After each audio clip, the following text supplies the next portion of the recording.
Hey guys, welcome back to the podcast. I'm Shawn. You are Steve and Rob. All right. Glad we got that intro out of the way. That was great. Here's why we need to do this.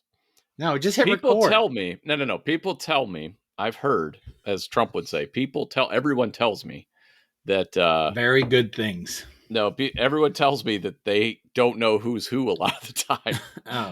Oh, really? I've heard that you two guys sound alike. You guys don't sound alike to me, but I've heard that some people confuse you guys. So okay, so that's Steve. Rob is the one you don't ever hear. Rob takes up about 8% of the podcast. Well, that's because Rob only wants to be here 8% of the time. Rob is the Fred Norris of Steve Reads a Comic. He's the guy on the couch. Yeah. In Half Baked. Yes. He's like, wait, what? Yeah. He's like, fucking condescend me, I'll fucking kill you, man. Fucking condescend me. All right, that's Brad Pitt in True Romance, but close enough. Another guy on the couch. Right, exactly. Got him confused. Yeah. Well, Rob, say something so they can differentiate our voices. Hello. Something. You could tell. I'm a little higher voice than you, but we do sound similar. No, Steve has the highest voice. Really? You think so? Yeah. Steve is our high-pitched Eric. You're Fred Norris. Steve is high-pitched Eric. Steve's like, woo! Because I am truly excited to do this. This is like the pinnacle of my week. It's just great. Okay, I can't wait to talk to you guys about stupid shit. So, listeners, if you want to tell us apart, anything that comes out of his mouth, Steve's mouth, is stupid. Anything that I say is very intelligent and well thought. I can't disagree. There you go. I can't disagree with that. That's how you can tell who's talking. That is a valid point. And I'm in the middle. I say equally stupid and intelligent shit. So half stupid, half somewhat intelligent. So you can never know. What'd you do this week, intelligent man? Half intelligent? I don't even know what day it is. What did I watch? Well, you don't remember the last podcast, so you probably have no idea what's gone on since we last talked. I told you this when I was doing S&M, couple goals with S&M. Like you would talk to me about stuff on the podcast. I'd be like, I don't remember. I don't know. It's like I'm a blackout drunk when I do these things. Like I say whatever, stream of consciousness, and then 20 minutes later, I don't even remember I did a podcast. Like it's just there. You're like deleted, on to the next thing to fill my brain. I have no short-term memory. I think it's an age thing. I don't have the capacity. I don't remember half the time, like when I was working and had coworkers and somebody would bring up the podcast or something, I wouldn't know if it was something I told them in real life or on the podcast or whatever. And I couldn't keep track of it. I don't know. I don't know who I've told what. Probably told the same story 300 times and I have no idea, like an Alzheimer's patient. Yeah, I'm wondering if we're telling the same stories on the podcast. Like we do. We talked about that in the 15th episode. And I know I have my go-to stories. I have the things I tell all the time, kind of like Jude Law's character in I Heart Huckabees in a Shania Twain story. So I have my Shania Twain stories for sure, but I don't always remember who I've told them to. I stock chips for a living, so I have to put something else in my brain besides the sound of crackling chips. So I listen to podcasts all day, and they always rehash the same shit. If you listen to someone long enough, yeah, they always come back to their go-to stuff. So I think we're doing all right. Doing all right. Hey, I just finished watching a series on Hulu co-created by Steve Martin and somebody else. And is this the murder one? Only Murders in the Building. Yeah, I wanted to see that shit. Watch it. I didn't know you were watching it. It's the first season's over. It was really funny. It was smart. It was entertaining. I really, really enjoyed it. You could still watch it. It's just Hulu. I know, but it's nice to know beforehand so we could talk about it on the podcast and have something interesting to talk about. No, we wouldn't because I haven't seen it yet. Well, you don't talk anyway, so we'll just bypass you. I'll just put my earmuffs on. Did you watch Squid Game?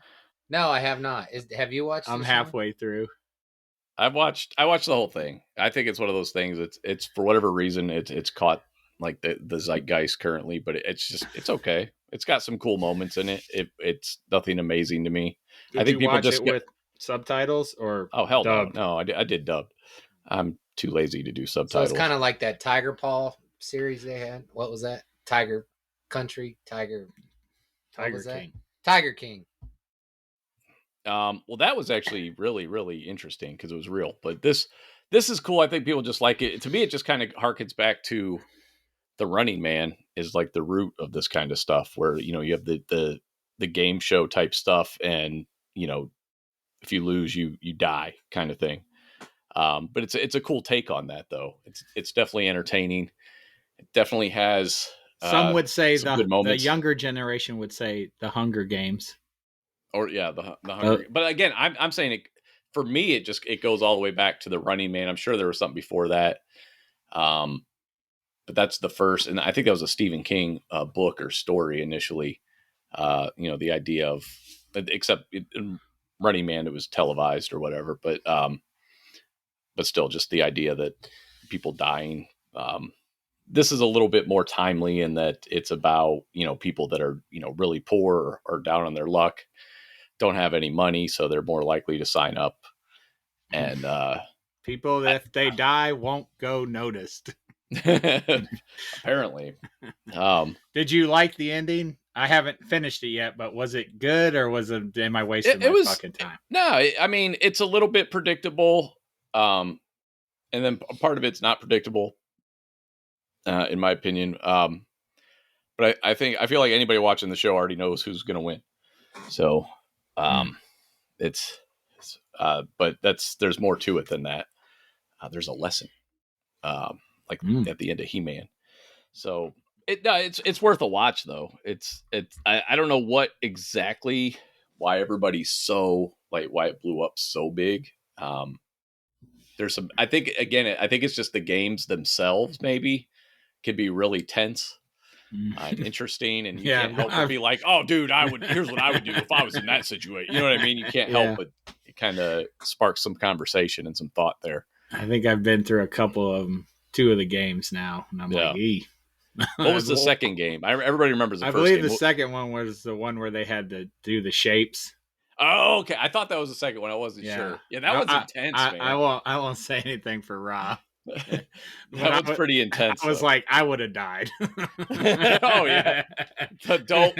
Rob, just know that don't go for the umbrella. That's all. Whatever you do, don't go for the umbrella. Square peg, round hole. Don't go for the umbrella. Do not go for the umbrella.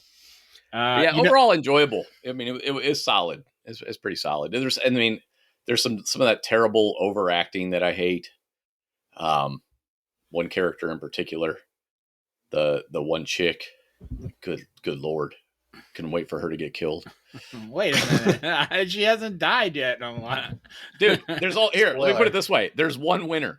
All right. Like, I don't know if you realize that. You should have realized that for the first episode. There's only one winner.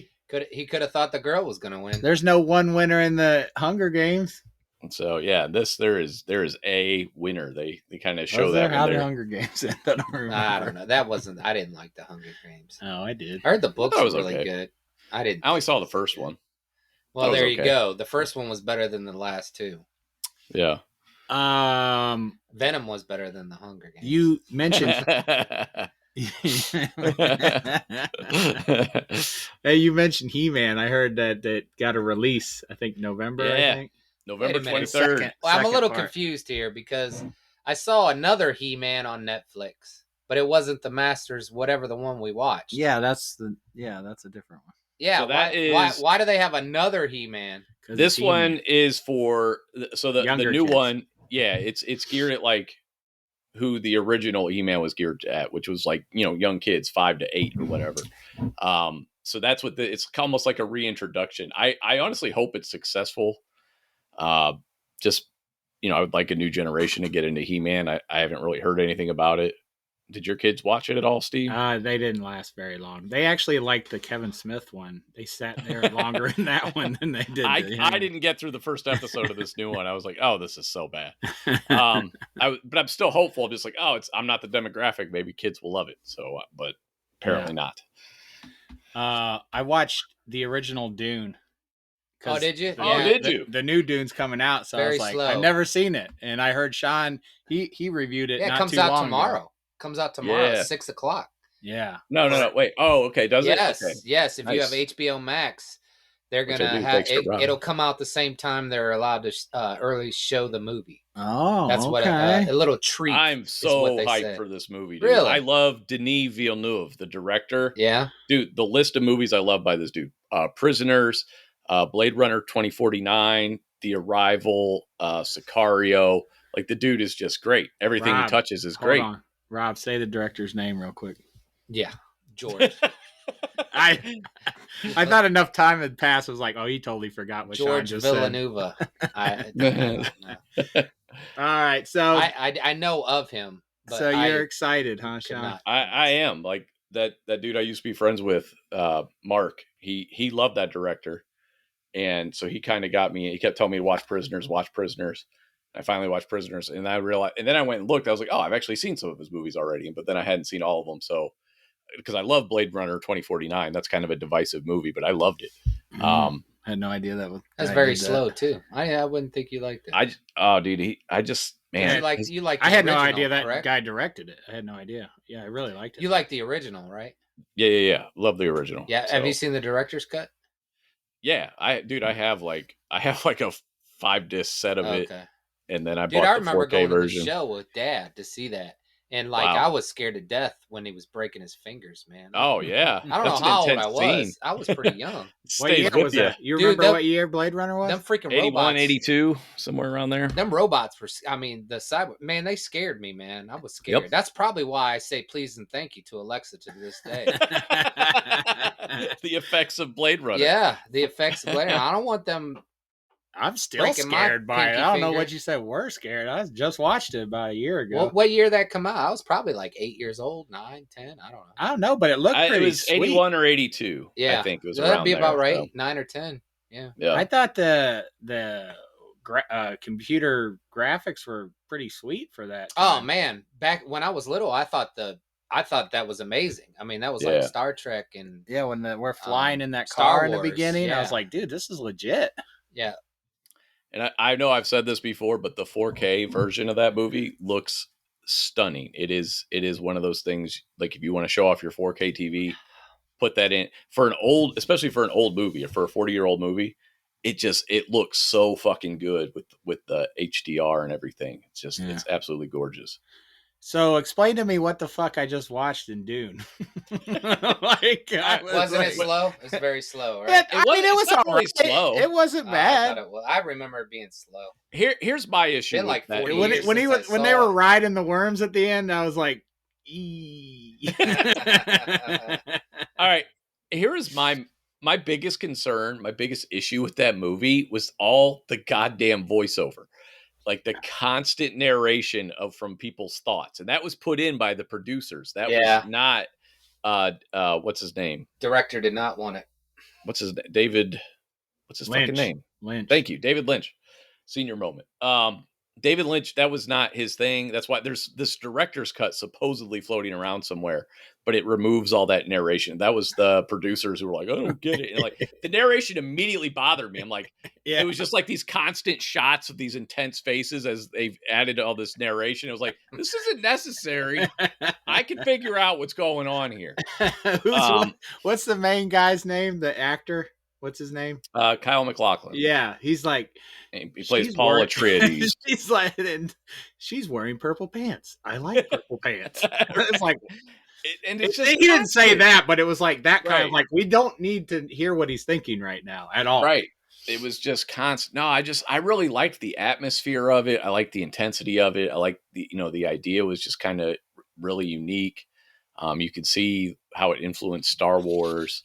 I mean, I'm talking about the book, I guess, too, when I say that, but because obviously the movie came out after Star Wars, but a lot of the ideas and everything, references to spice. Jean-Luc Picard's in that motherfucker. Yeah, and he's still the same age. It's like that guy's bald. You looked 80 when you were 20. I forgot he was in that. There are a few people I think that of. Steve Martin, And Lily Tomlin. I'm like, those people were never young. Like, every movie I've seen them in from the 70s till now, they look the same to me. Yeah. He came out with the look I currently have. Right. That's why he came out of the womb. But yeah, and then they had that fight scene with like they were in blocks, like computer blocks. That's like the shield. The shields or whatever. I was like, oh, okay, this is kind of cool for the time, For its time, exactly. You got to put that little caveat on those special you effects. definitely have to put that in there. Yeah. And then the people with the blue eyes, I was digging that, and that was cool.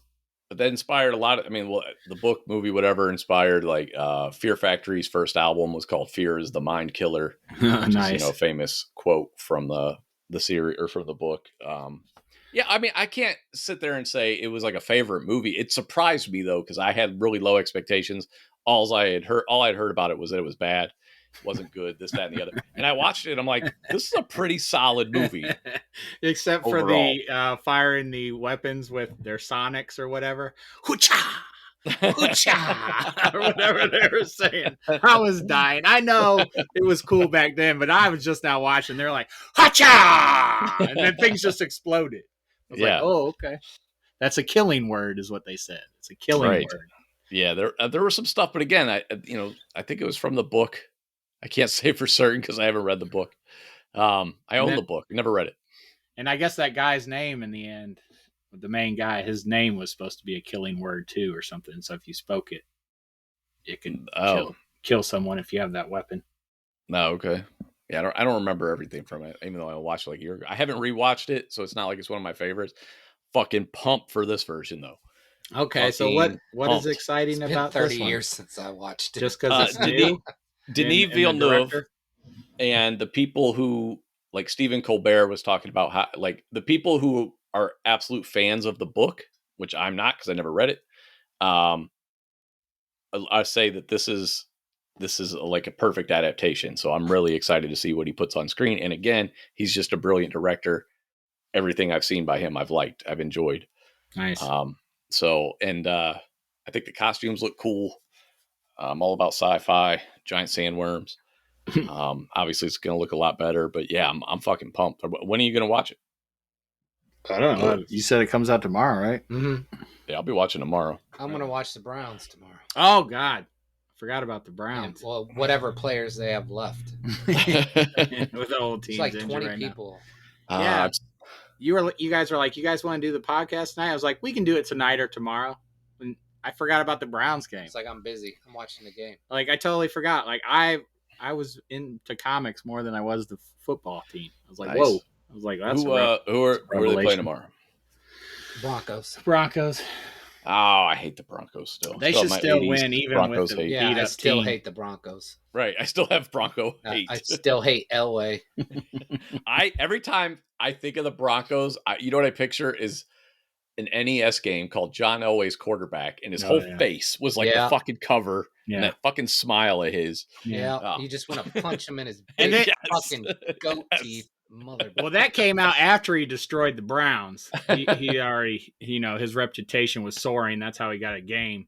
Right. But then you play the game and you couldn't even run. Like, there was no run plays. It was all fucking pass. I'm like, what, you fucking dickhead. I can't believe you played that. I hate you even more. Wow, you bought the enemy's game. That's weird. No, it was bought for us. I mean, come on, we were kids. I thought you were a Tecmo Bowl household. We were. This is shocking. Johnny revelation. the Juke Johnson and Tecmo Bowl, baby.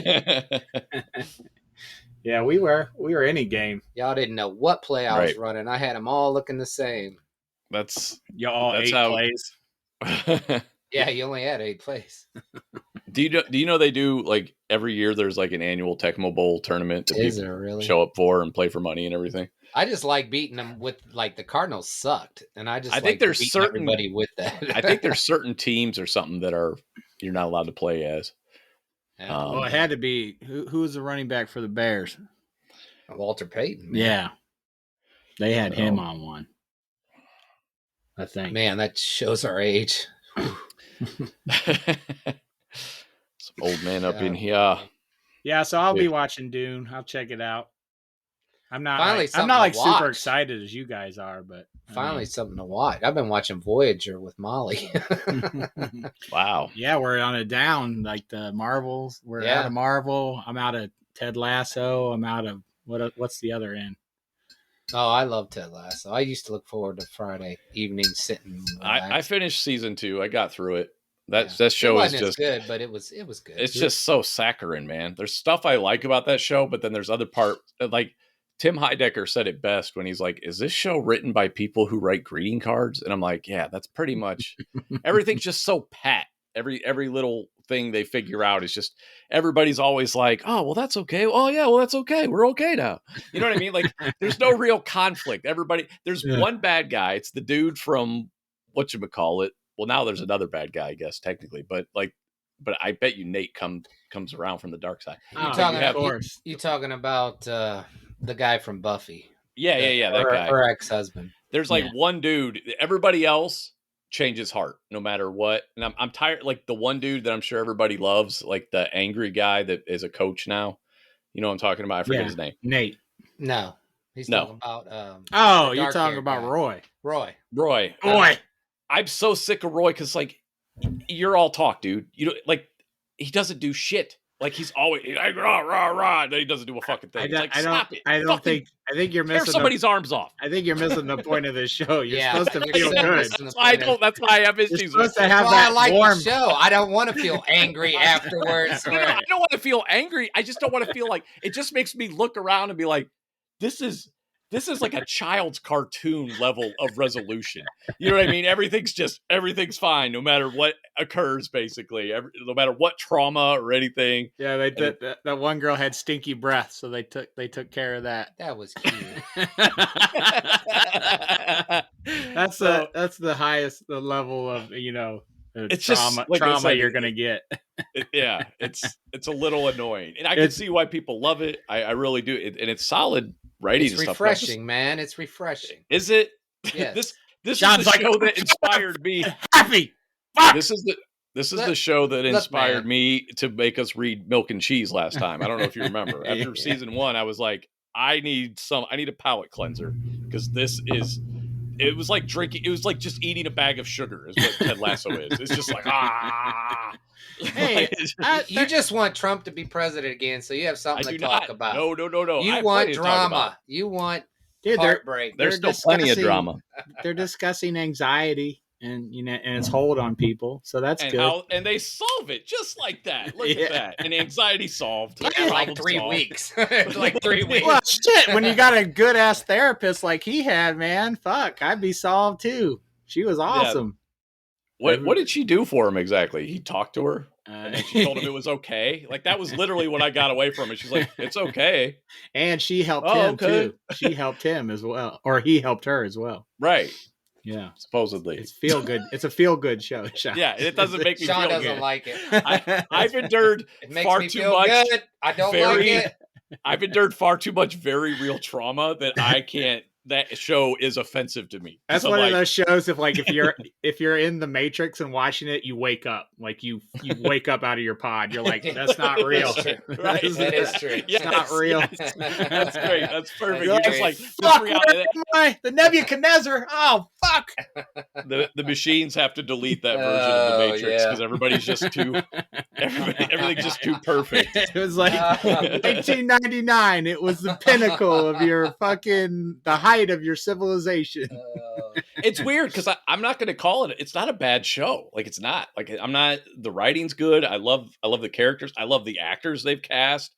There's a lot to really like about it. It's just the storylines and how it just reminds me of the 80s. It's like Full House almost, the way everything gets resolved. You know, it's just Yeah, dude, I'm with you because I'm thinking that while I'm watching it, but I'm also like thinking that as I have a giant grin on my face.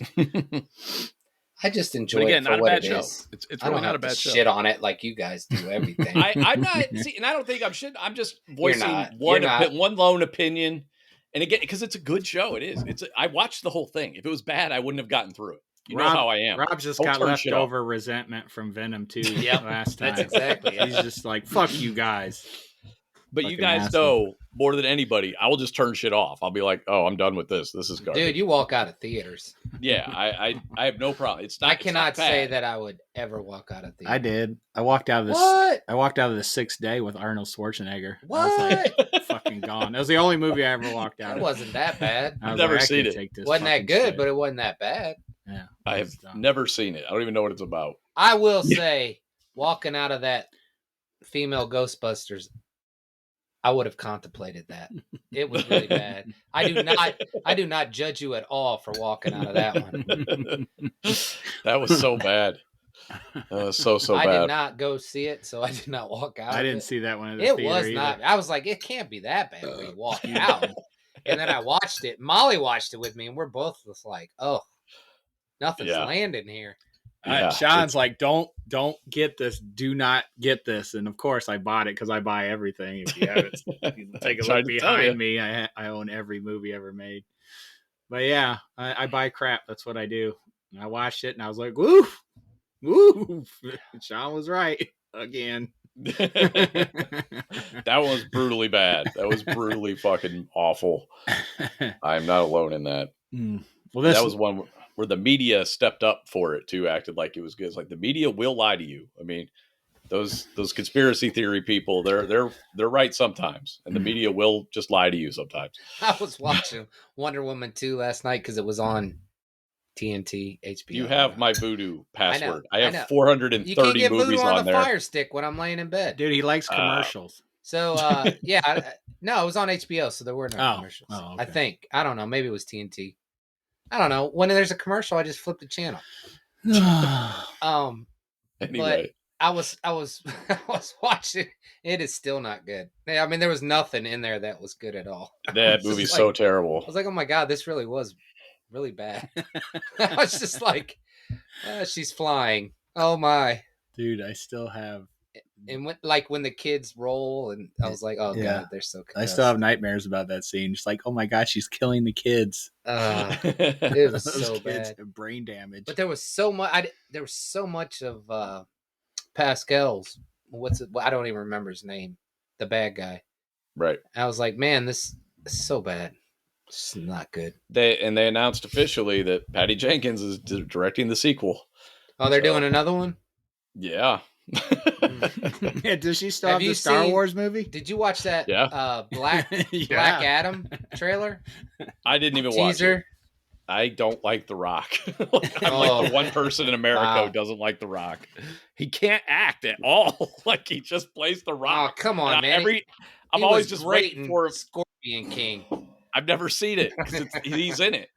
So I wouldn't know. You never saw the Scorpion King? That was sarcasm. I've never seen any of the Mummy movies because they look awful. That was supposed to be the CGI masterpiece. I saw that one. Oh man, that is not hold up. Have you gone back to that? Those special effects do not hold up. God, they were horrible. They do not hold up. Oh, it was bad. I've seen like 2 of that guy's movies. Steven Sommers, the director of the Mummy series. The first one I ever saw was Van Helsing, and I almost threw up. Like Van Helsing. It was so bad. It was so cheesy and corny. Now, maybe if I rewatched it with a different mindset and approached it, no, you wouldn't like it. You really hated that when you first saw it. Yeah, like I was like, oh, it wasn't that bad. And Shawn liked was it. But he didn't do a horrific job on the first G.I. Joe movie. That is not a great movie. The second not even one a is good horrible. movie. I thought the second one was actually better. No. But either way, he didn't. I don't think he did the second one. But that was the other movie I saw by him that I was like, okay, this kind of made sense for him to direct it because it's based on a Saturday morning cartoon, and that's kind of his style. That's what I gathered anyway from Van Helsing, is that he's directing a fucking Saturday morning cartoon. So I didn't think it was. I mean, that movie should have been way better, but still, I think it was the only 2 movies I've seen directed by that guy. But I've never had any interest in the Mummy. It always looked like shit, so I never saw it. I think I remember Marlon Wayans in some kind of suit. Yes, mechanical that's the first suit. One. Yeah, that's like the worst part of the movie. It's like, what? You have all these characters and vehicles to choose from, and you just put them in black suits. Like, like that's what you decided to. You created black suits instead. Like, you fucking idiot. Did you see Snake Eyes? No. Did Still you? haven't seen Snake Yeah, Eyes. it was horrible. Did you see it? No. No. No. Steve said You can watch it. I don't think I want to. he said that Snake Eyes is he only has his mask down for like the very end of the movie. So I'm out. I have no. It's like what I feared. Dumb. It was like That's not Snake Eyes. It was like 3 seconds. Are you kidding me? I'm not kidding you. Like that. I have were no they interest in that thinking? movie. And the rest of the Did he movie talk? was just laughable, huh? Did he talk? Yeah, he Throughout talked the through the whole whole movie? fucking movie. Yeah, That is not Snake Eyes. I was telling Steve though, I was like, I want to see a Snake Eyes movie with subtitles where he doesn't talk and every look he gives the camera has subtitles. I think that would be so funny if like or like every twist of the head Or voiceover like Dune. or picture, no voiceover. Pictures like that dog episode in Hawkeye or issue. Like, dude, Just even little when I was playing with Snake Eyes and my other G.I. Joe characters, Snake Eyes never said anything. You know what I mean? Even when I was playing, it's like, hey, Well, you want to do No, this movie was before his Right. vow of silence or whatever. Boy. And that's fine. I can get past that, but you got to have the mask on for it's like Darth Vader in episode 3. It's like, what, you wait till the end to give us Darth Vader? You know what I mean? He like had that. some pretty cool outfits, like some ninja costumes, but not the Snake Gotta have Eyes. the mask. Gotta have the Snake Eyes get up. That's what the whole character is based on. That's what every kid who loves Snake Eyes just thought he fucking looked cool. That's it. Yeah. You guys need to watch that because we really need to talk. There's so many laugh out loud moments in that movie that, oh my God, we could do an hour and a half on that. I think your laugh out loud moments are me turning off the TV. Yeah. Oh, for sure. For sure. There's one I'm thinking of right now. I was like, Shawn loves his TV, but I bet you he would throw a raw egg at that motherfucker right now. Wow, that's severe. You're never going to make it. He made it through Aquaman. That's because we made him. Yeah. But he made it. Waterboarded. He made it. I forgot to tell you this. The second G.I. Joe movie, the only thing I remember is a truck spinning out and Bruce Willis hopping out of the back. Yeah, that's all I remember. Was it. What I remember is it had a really cool Snake Eyes Storm Shadow fight. That's what I liked about it. It had a really cool Snake Eyes scene, and then it had a Storm Shadow Snake Eyes fight. That's all I remember about it. That's what I was there for. Oh, so I'm guessing you guys didn't watch Halloween Kills because you guys don't like horror movies. No, my son's cats. I feel like I want to go watch them all and then end with that one. Do I have to watch them all? Literally, if you're into this timeline, context? the only thing, if you want to watch this movie, you need to watch Halloween 1 and then Halloween 2018 and then Halloween Kills. It's all one storyline. That's not bad. They 2018. They all have what's her face in it? Jamie Lee. Jamie Lee Curtis. So there's multiple Halloween storylines. Oh, I have H2O. Fuck. So that's a different storyline. That one is a sequel to Halloween 2. That one, if you want to watch that, you need to watch Halloween 1, Halloween 2, and then H2O, and then Resurrection. That's one timeline. The other timeline is Halloween 1, 2, 4, 5, and 6. Then that timeline ends. And then the current timeline is Halloween 2018, and then Halloween Kills. It's only 3 movies. So that's all you need to watch. That's not bad. 3 movies. I can do that. But dude, so apparently, I didn't realize this, but I watched the fucking thing 3 times, but apparently most people don't like this movie. I fucking loved it. I thought, I honestly don't even know what people don't like about it. It does so many smart things with bringing back characters and actors from the original, adding to the mythology of the original. The violence is just fucking glorious and over the top and brutal. The mask looks great, dude. Part of my ranking, I'd say a whole 25% of my ranking Halloween movies basically has to do with how good the mask looks, because the mask looks so terrible in like 95% of the Halloween movies. And if you could just get the mask right, you're 25% of the way there in my book. Like, you already have 1 star on the board. You could just get the mask right. So who do they bring back from the original besides Jamie Lee?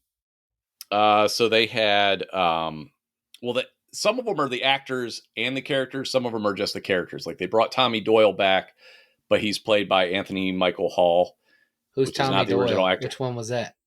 He was when Laurie Strode, Jamie Lee Curtis's character, was babysitting. She was babysitting Tommy Doyle and Lindsay Wallace. Okay, yeah. And Lindsay Wallace, they brought her back, and it's the same actress, which is cool too. I thought she died. So no, the little girl did not die. Oh, the little girl. Okay, Yeah. not the other one. Okay. So yeah, and they brought them back. They brought back the original nurse, which they brought her back for H2O as well, but before they killed her off in that timeline. They brought her back. They brought back Lonnie, which a different actor. But the Lonnie character, who was just another kid who was barely in the movie, he got picked on or whatever.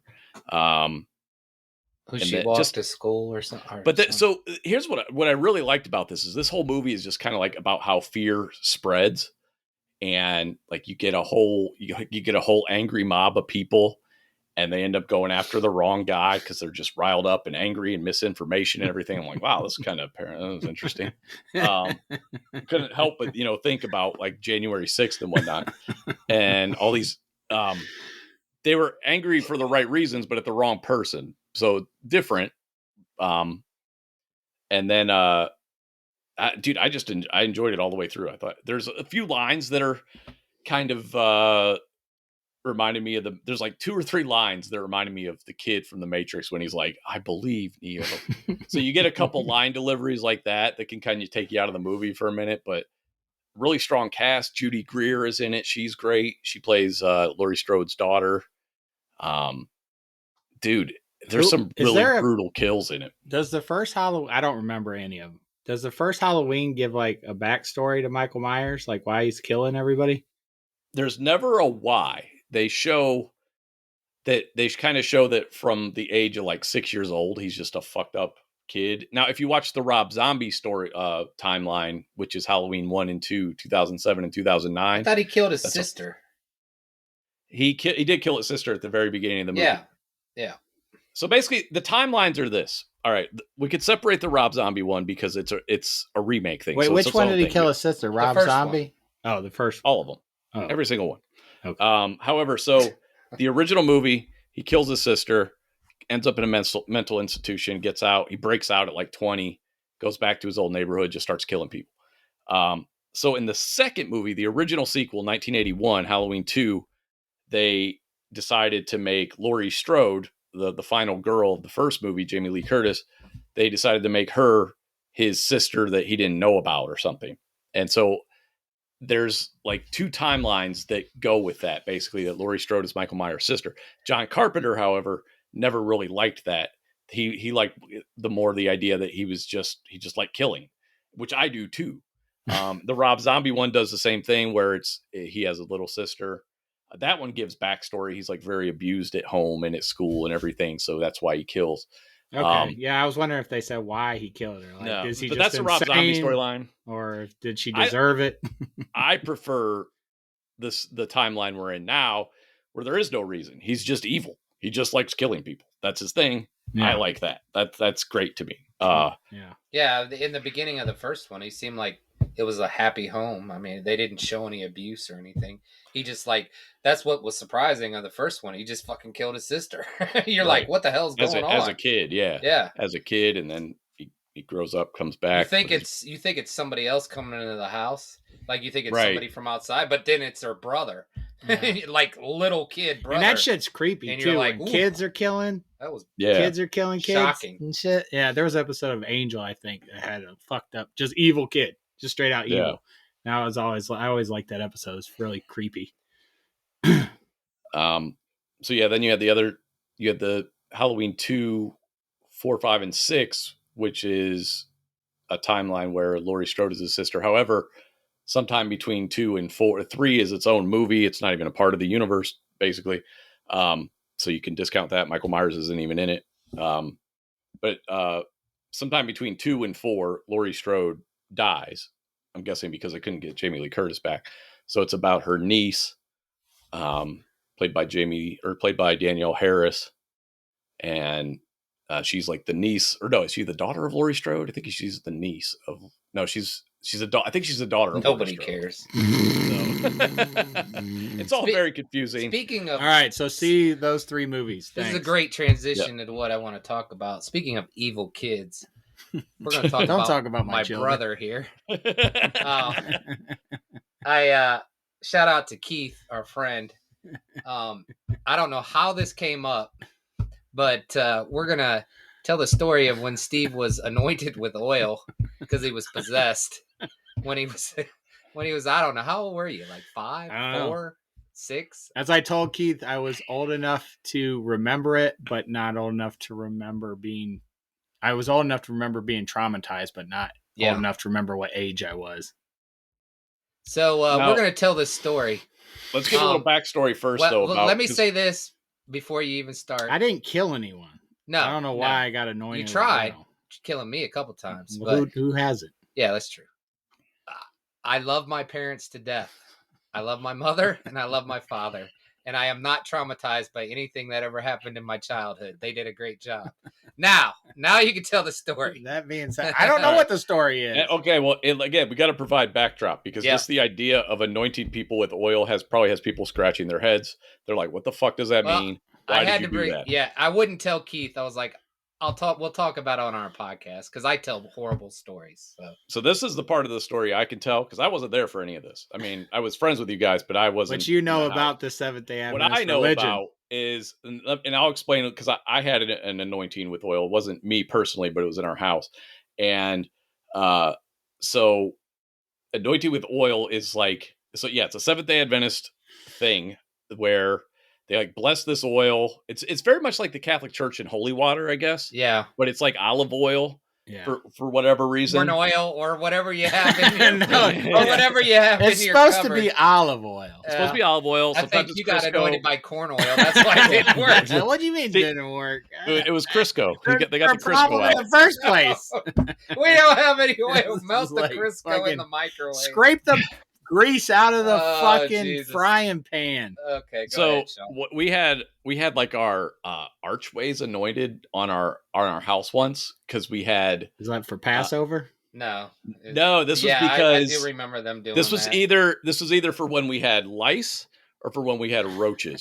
I don't remember. It was one of those two things, and apparently adding a food product to your door will help with roaches. I can tell you as a former pest control technician, that's not a good idea. The Orkin guy at the neighbor's house is looking at him like, "What are you doing, man?" Hey, man, at least we're not sacrificing like goats and smearing it on there. So yeah, it's just like a little bit, but yeah, I just remember that, and I remember thinking it was very strange, and I was like, what? And then our landlord got an exterminator out there and got rid of the roaches because that's how you actually get rid of roaches. But it was because you anointed it with oil. That's what. Right, God got rid of them. Your mother believed. That's what my parents believed. All right, so now please tell us about why Steve himself needed to be anointed with oil and what that looked like. All right, so this was so like Shawn said, I remember my parents didn't become Seventh-day Adventists till I was 7, right before Steve was born. So like I grew up like in a Catholic, my dad was Catholic, my mom was Methodist or something like that. Yeah, she was Methodist. So we went to Episcopalian church because it's kind of the mix of them both. But we ate pork. We'd go over and like all of a sudden one day I couldn't eat pork because you got to do Halloween too. Yeah, I did Halloween. Yeah, I did all that. So I remember living a normal life, and then we became Seventh-day Adventists. So there's a lot more that goes into that. I could write a whole book on it. Pre-SDA, post-SDA. Yeah. We both had a very similar day. Steve grew up, it was only SDA. It was only... From what I can remember. Yeah. Now, as we got older, it kind of normaled out. I will say my parents just kind of... They realized, it's not a cult anymore. And it's just it's too hard to live that truly orthodox life. No kidding. Yeah, very orthodox back when it first started. And if God's going to keep you out of heaven because you had some meat, then I don't want to live there, right? Like, who wants to live with that? Like, you're an asshole, bro. No, not meat, just unclean meat. So basically, we didn't have meat in the house. We didn't have sugar. And, that's how Steve grew up. He didn't know anything. We had no milk because that was unhealthy. We couldn't watch Saturday morning cartoons like Sabbath. It was very like the Jewish holiday. Friday sundown to Saturday evening was the Sabbath, and we couldn't do anything like when we first became Seventh-day Adventists. And like I said, as we got older, it kind of slacked off, and people realized that this is that killed our Saturday morning cartoons. Yeah, we couldn't watch Saturday. Well, you never knew about them. Well, yeah, no, you knew they existed. No, they were still on. Yeah. Yeah, but we were Okay, so anyway, all I remember, and I don't remember how old Steve was. Let's put this. Steve was spoiled as a kid. He I was agree. a very hard child. I too agree. He was like, I would babysit Steve, and he was just mean. And I'm a pretty nice guy, and I was always nice to him. I never did anything to like hurt my brother, like get out, kick him or whatever, or abuse him in any way. That was your first physically mistake. or mentally or anything. I was a pretty nice brother, I think. But man, he was so mean. As told by Rob. I'm talking 5, 6, 7. He was just like mean. He wanted to do what he wanted to do. He had his own ideas. So I was a child. Like, I remember him. Okay. I had to babysit, and I'm like, man, I don't want to babysit. And he was like, I told him he couldn't do something. He wanted to go outside or something. So he grabbed a knife and started chasing me with a knife. That is what kind of knife was it? I don't know. It's like a steak knife or something. Oh, that's a good No, knife. it was a sharp knife. So ain't no butter knife. Man, he was just mean. But anyway, so it's just because I don't know why. He was just they laxed up on the discipline, I would say, with Steve a little bit, maybe. He was just a crazy kid. But anyway, so one time, I don't know what happened. This was like, this was before he chased me with a knife. I don't know, maybe it was after. You were like 4 or 5. Wait, I thought I got anointed because I chased you with a knife. No, that was not the reason. Oh. All I know is that you were like screaming, like you just were having a fit because of something. I don't know what it was. I really don't. Why didn't someone smack me in the face? But I remember like you were like flailing your arms. You're like a freaking toddler. You're like, between 4 and 7. I don't know how old you were. You were a big kid, so it was always it's hard to realize like what your actual age was. You were a fat fuck. Okay. See, I was being nice. Yeah, go ahead. So all I remember, and I can, this is like burned in my head, and I got the worst memory ever. But I remember him like he's screaming, kicking, tears rolling down his eyes. No, he's just screaming. And like for some reason, like they went and got the neighbor, and they're like, "You're possessed" or something like this. I don't know what was going on. Wait, the neighbor said I was possessed, or mom did? No, the neighbor came over, and they were trying to calm you down. Ed? Did they go I get Ed? think it was Ed. Okay, that makes sense then. Yeah. That's why that guy was crazy. Yeah, and he so I just remember we're in the basement, where the fridge is, like where you walk in there. It was that section of the basement. And like you're like screaming. They're like, get the oil. I mean, I'm totally exaggerating this, of course, but this is like great. They like anointed you with like oil, and you're just like you're getting greased up there on the forehead, there, guy.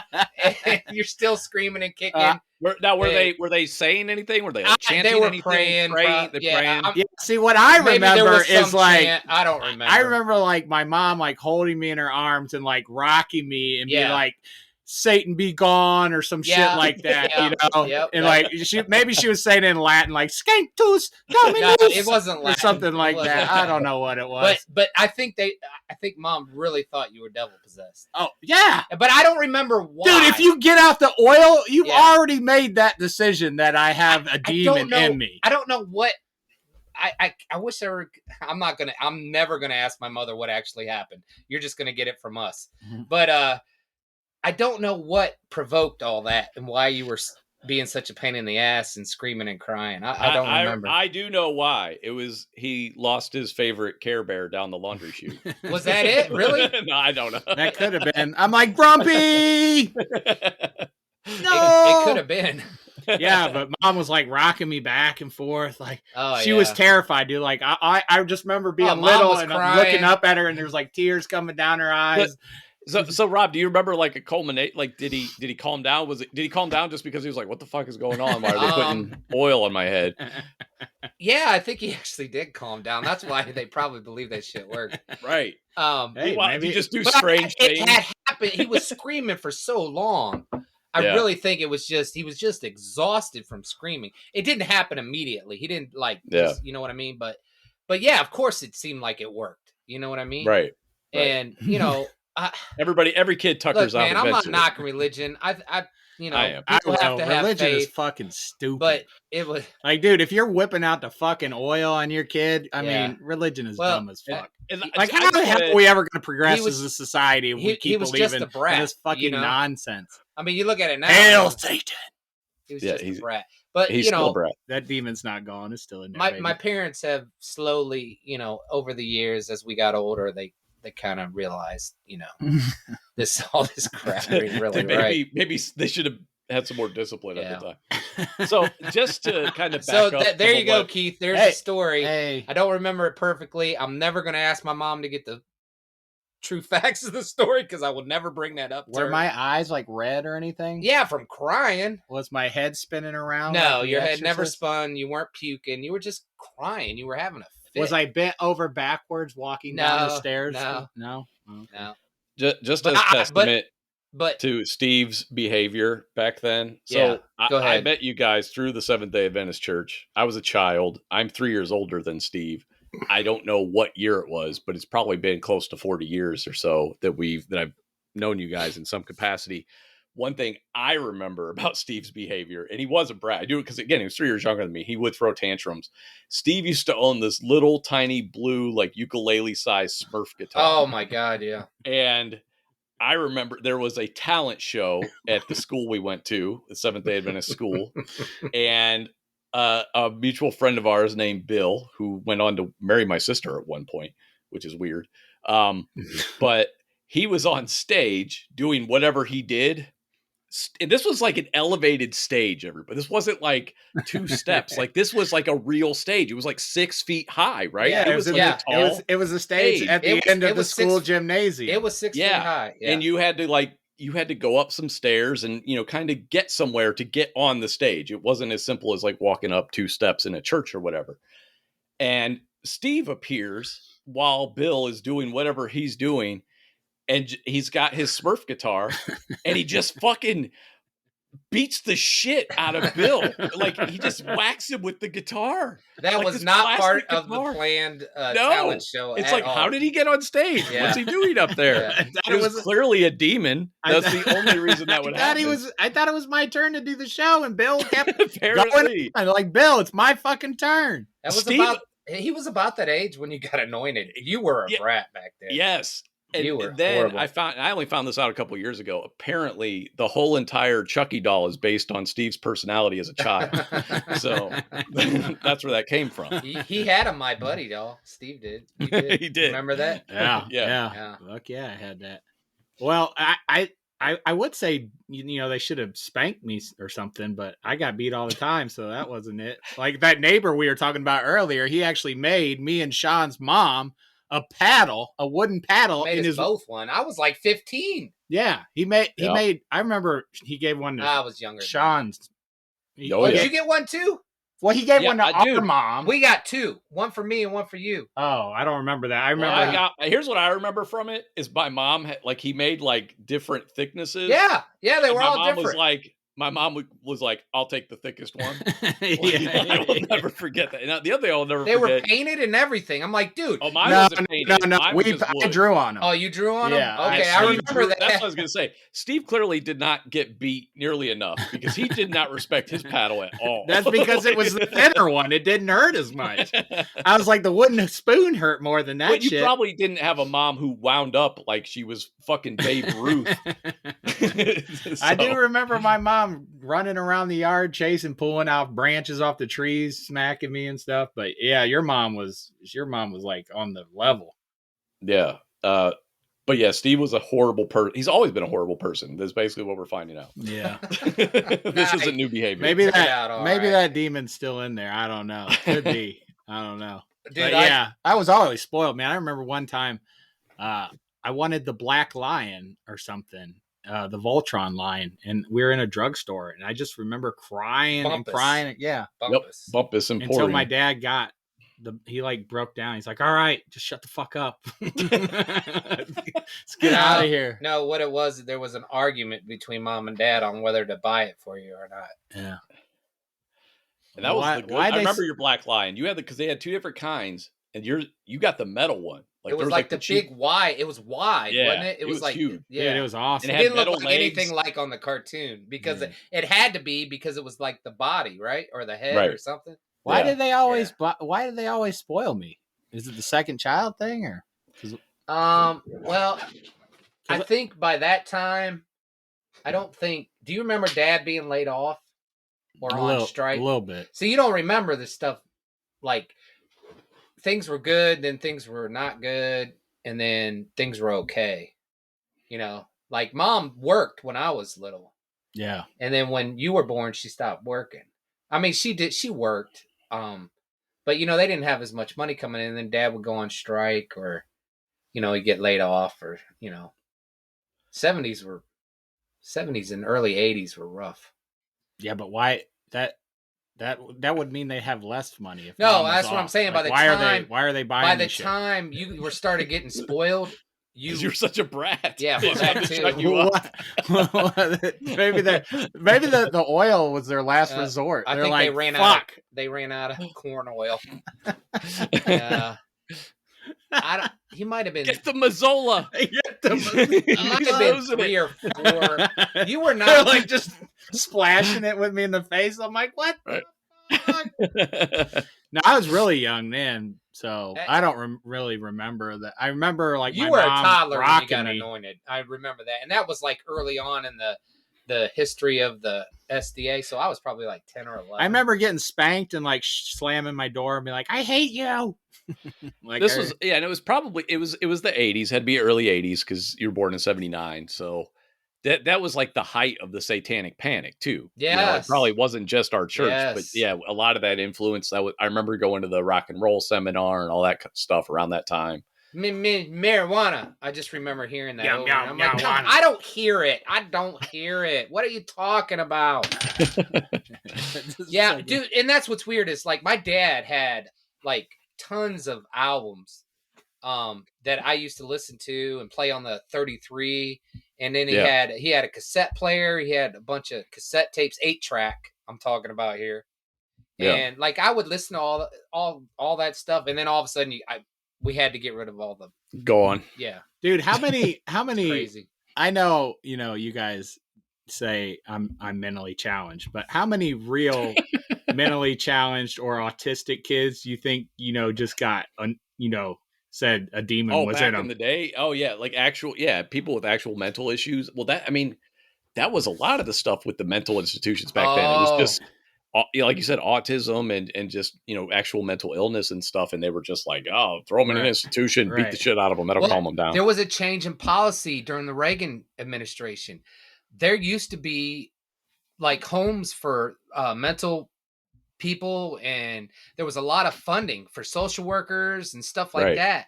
And in fact, that's when it kind of all changed, and the police now got to deal with all this stuff now, but they cut the funding off, and that's where like the homeless jumped, because all these people that were getting medicated and whatever all of a sudden didn't have benefit. This stuff wasn't free anymore, and people weren't helping them.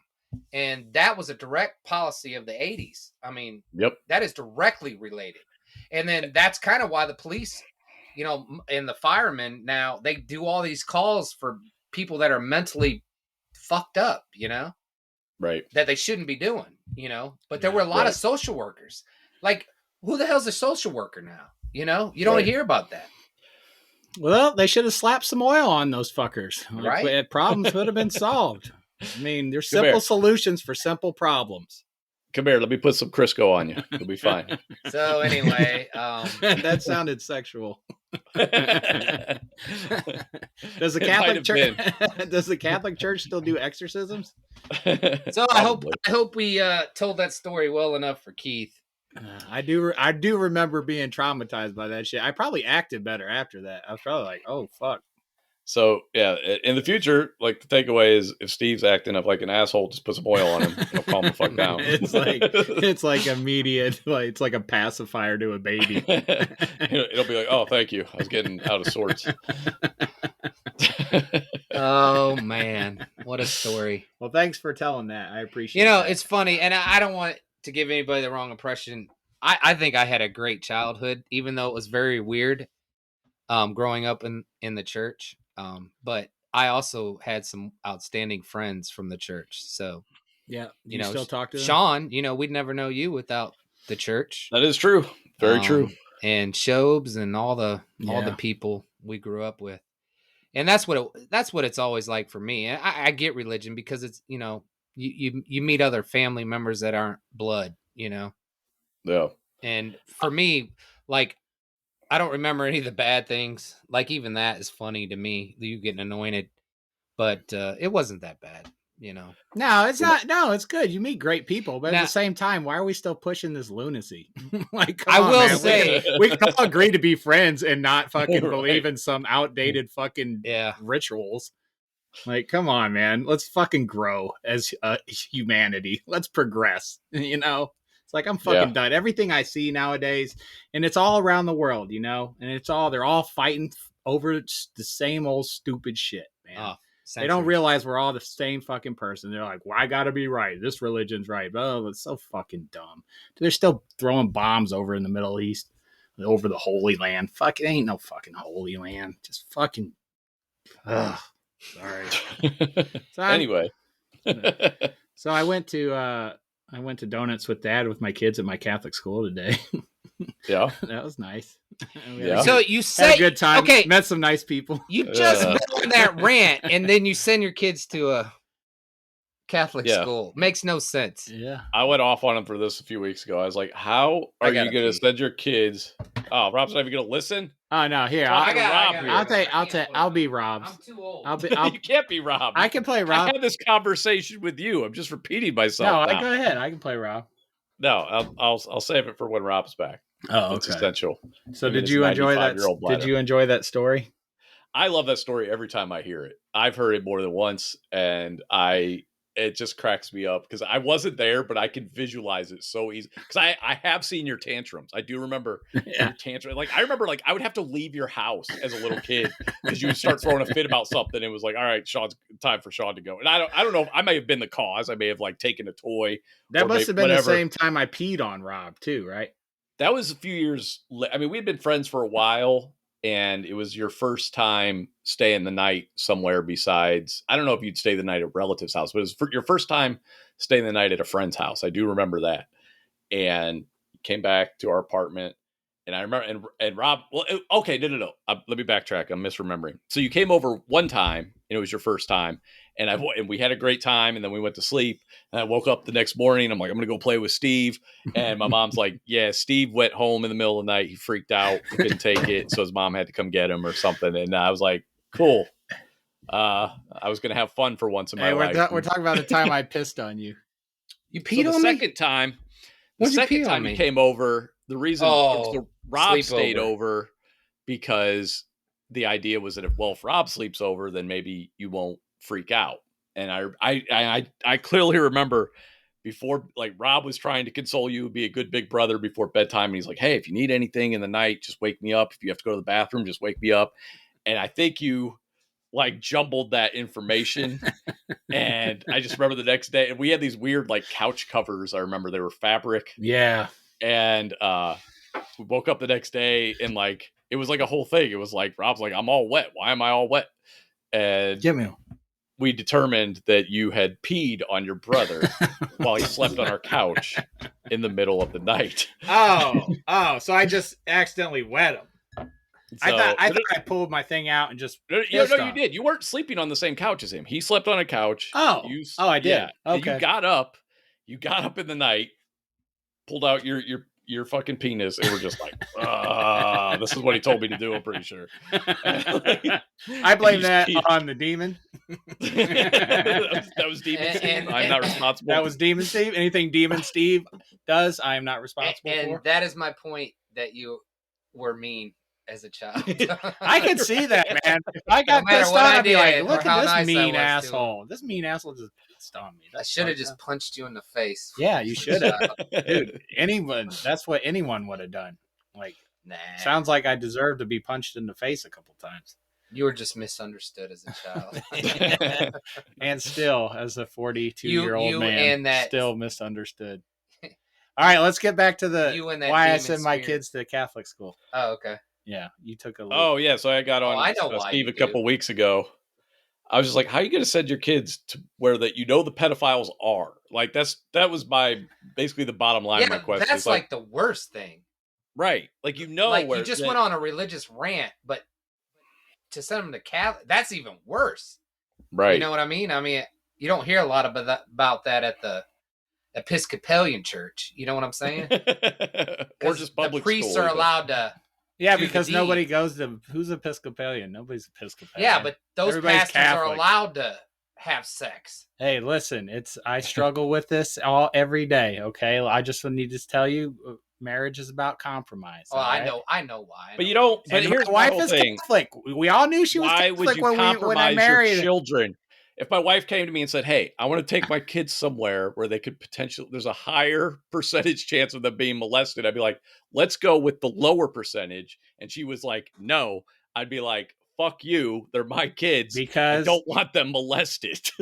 I do not want that. That is very true. But Is it? I came to the decision when I totally dropped religion. I don't believe in any of it anymore.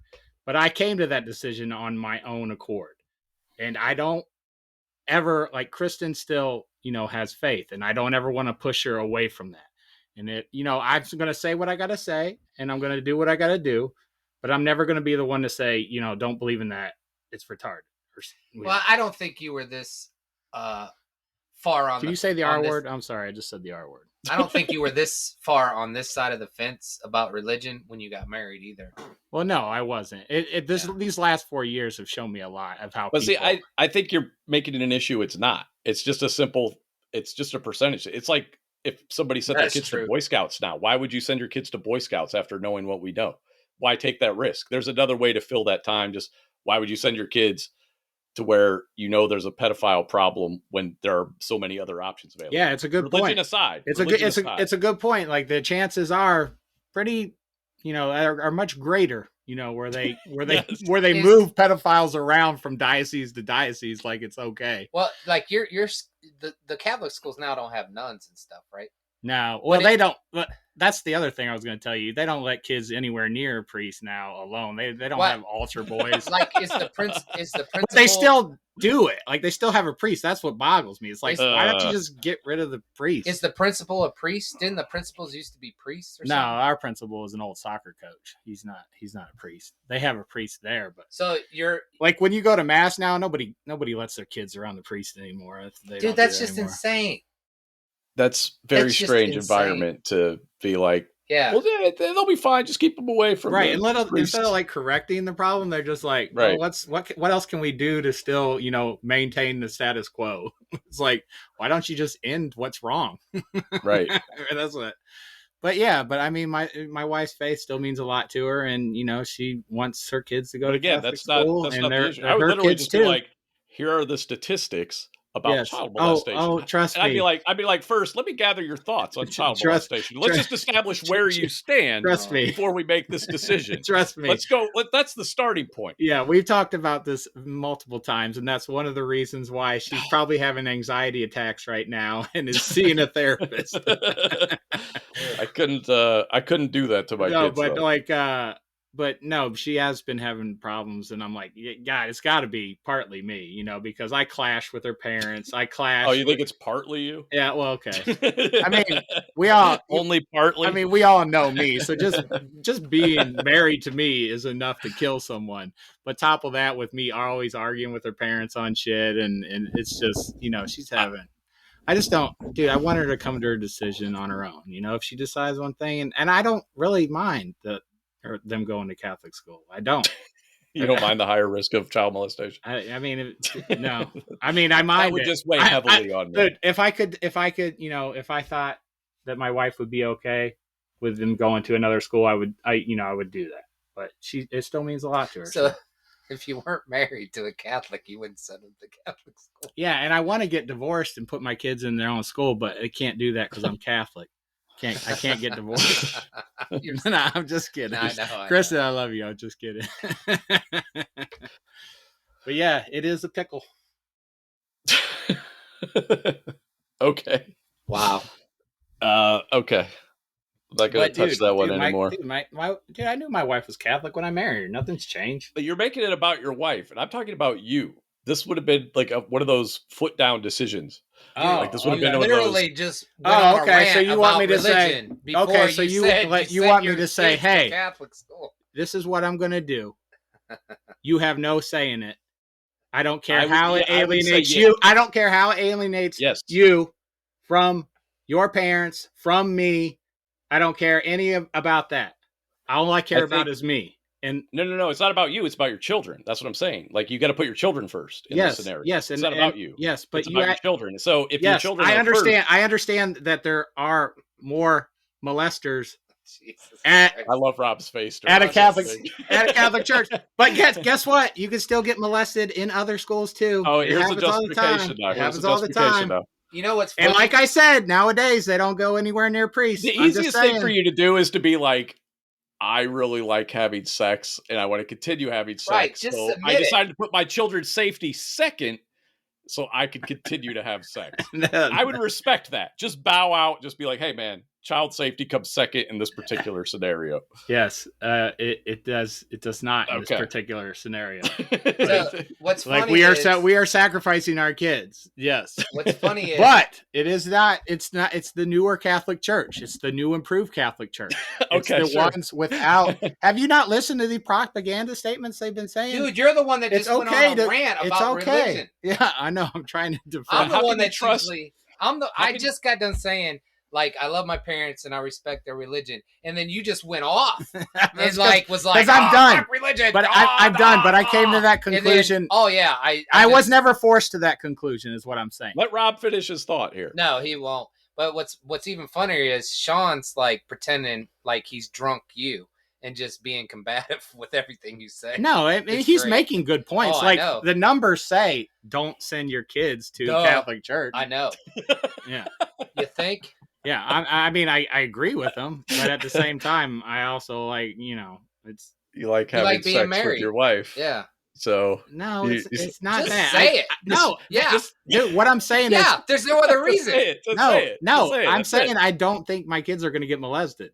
That's why I send them there. If I thought they were going to get molested, I know. But the percentages are a lot higher around those people, dude. If I thought the chance was high that they're going to get molested, I would not. So why do you think they're low? Like, what do you think has changed? I don't think they're high anywhere.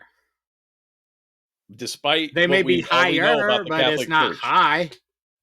I mean, elevated risk. You know, like I said, man, there's no more. There's no altar boys. Like there's and not only that, there's all the problem right there. They've set precedent where they're just going to cover it up or just send the priest somewhere else. That's what's even more disgusting. Exactly. The dishonesty about it is what is. And that's why I don't understand why you've reached the conclusion that high character, religion, right? And then you just do that shit. That's even right. Ugh. Mm-hmm. Yeah, I get it, but whatever. Just please do me. Just please don't put Dom in Boy Scouts. Just please. Dude, I'm not doing Boy Scouts, man. Okay, please. Dude, that's all I ask. I got him in soccer. I don't know if there's any molestation from any of these coaches. I hope not. But dude, how much time? When the kids are in soccer, they're not hanging out with the coach unattended. No, and that's what I'm saying. There's no there's no more altar boys, so they don't hang around with priests anymore either. So that's what I'm saying. You don't know what happens during a school day because you're not there. Well, I hope that the priest wouldn't come in and take kids out single file, be like, "Hey, I'm just going to borrow this boy for a second." Again, you don't know what ceremonies they have. Yeah, they do. They go to mass every day at 8:00 with the whole class. Okay, and then they go to their room. Even as a kid, never going to Catholic school, I still got taken out by, you have to go see so-and-so. You have to go do your hearing test, or you have to go talk to your counselor about this. There's ways to get kids alone, basically. Yeah, I get that. Of these schools. I get that. And, but I'm just trying to tell you that they don't leave kids alone with priests anymore. But you don't know that. Of course I don't know that. But okay, that's what I mean. Why are you telling me that then? I'm telling you because I just told you I don't think the odds are high that they're going to get molested. That's why I send them to school. But what you think versus reality. Well, how the hell I don't know the future? How the fuck am I supposed to know anything? Again, I could go out right now and get molested by a fucking guy on the side of the street. Like, oh fuck, didn't see that coming. Wish I would have been more prepared.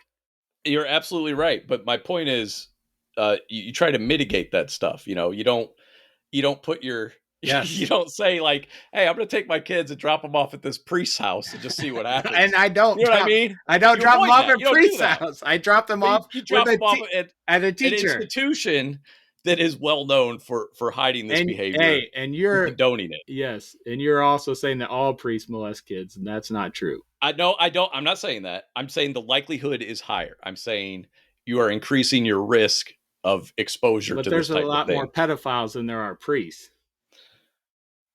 But again, you're doing like this. That has nothing to do with the fact that you know that there's a higher probability. Man, I enjoy having sex with my wife. There for fuck's sake. Okay. I think that's all he wanted you to say. Can we fucking stop? That's it. Can we stop?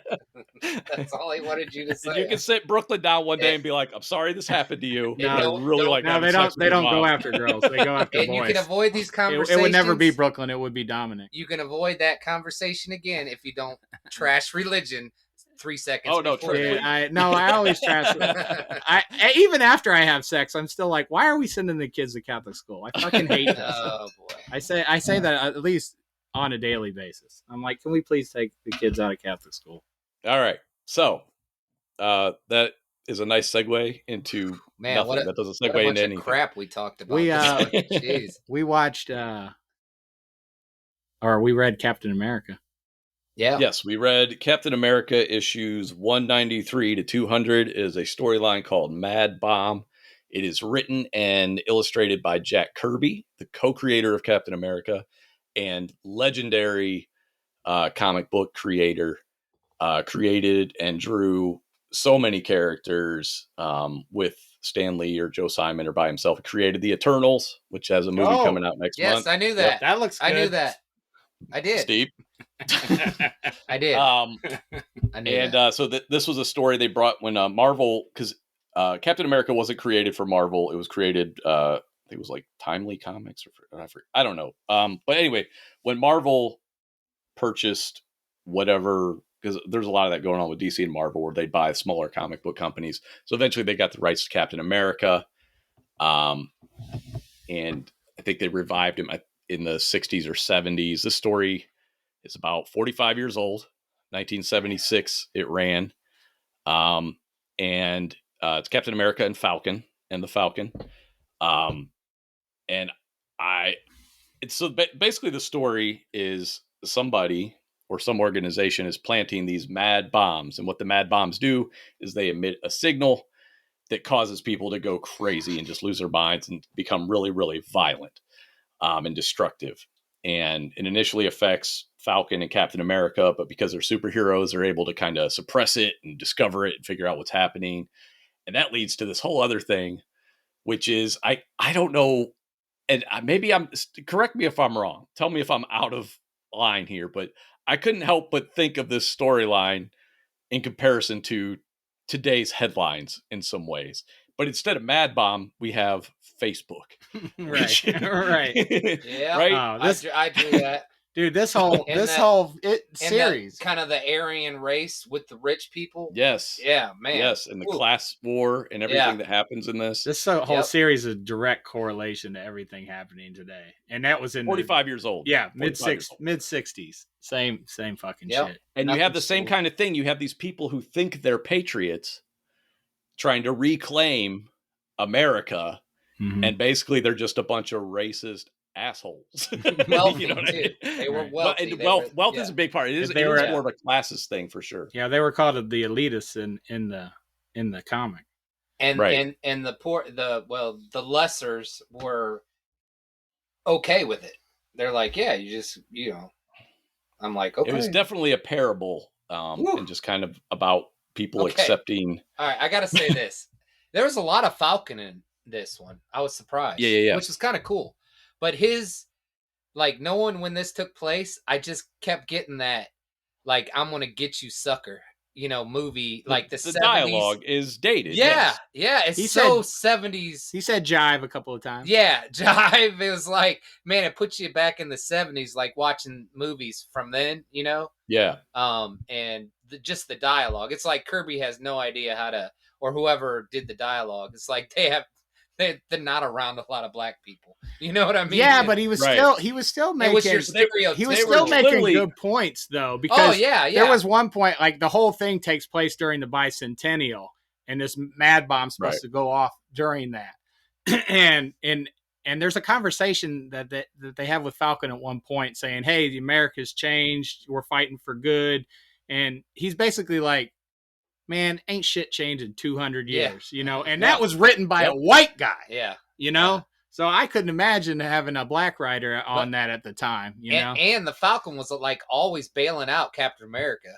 It was like, Yeah. Well, they're very much equals. It's not Yes, a sidekick yes. scenario. I was you know? surprised that reading this because I didn't Yeah. expect that going in.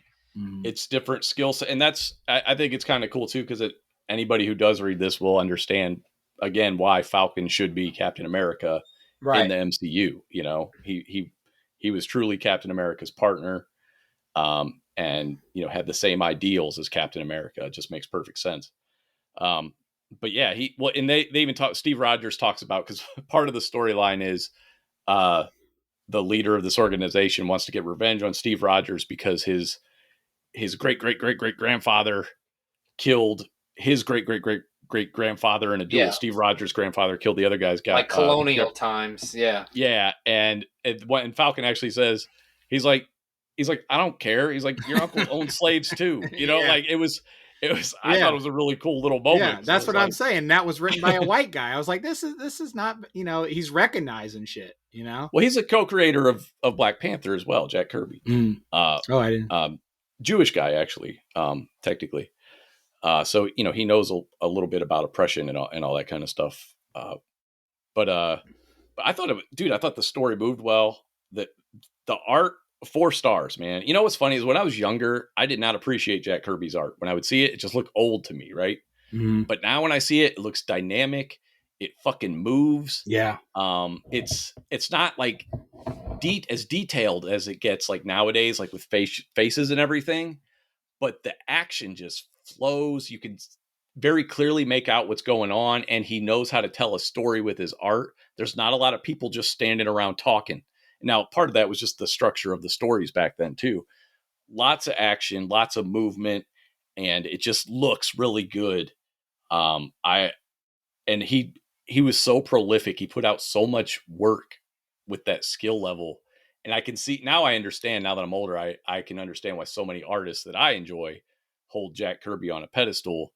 And, you know, they just feel like nobody's topped that dude. It's because just the way he frames action and chooses what to draw.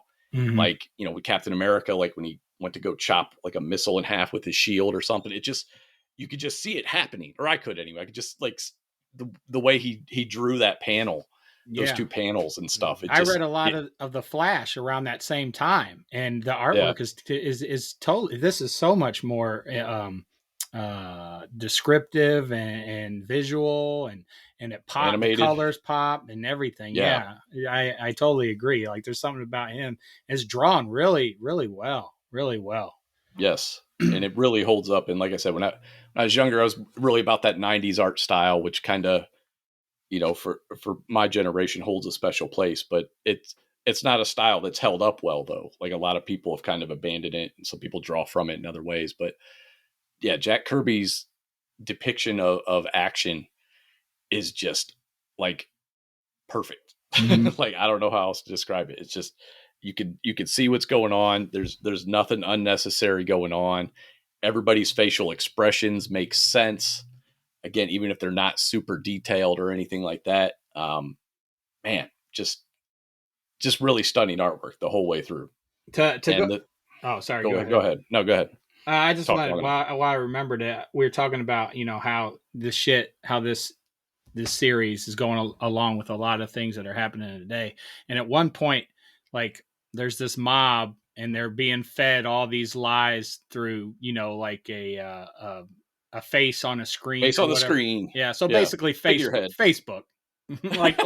like you said, you know, and they're believing everything that this says, and they're forming a big cult, and everybody's out for blood. And at one point they raise this effigy from the bottom of a stage. It comes out, and it's like just a thing on a noose on on a gallows, hanging on a gallows, and they just ripped this thing to shreds.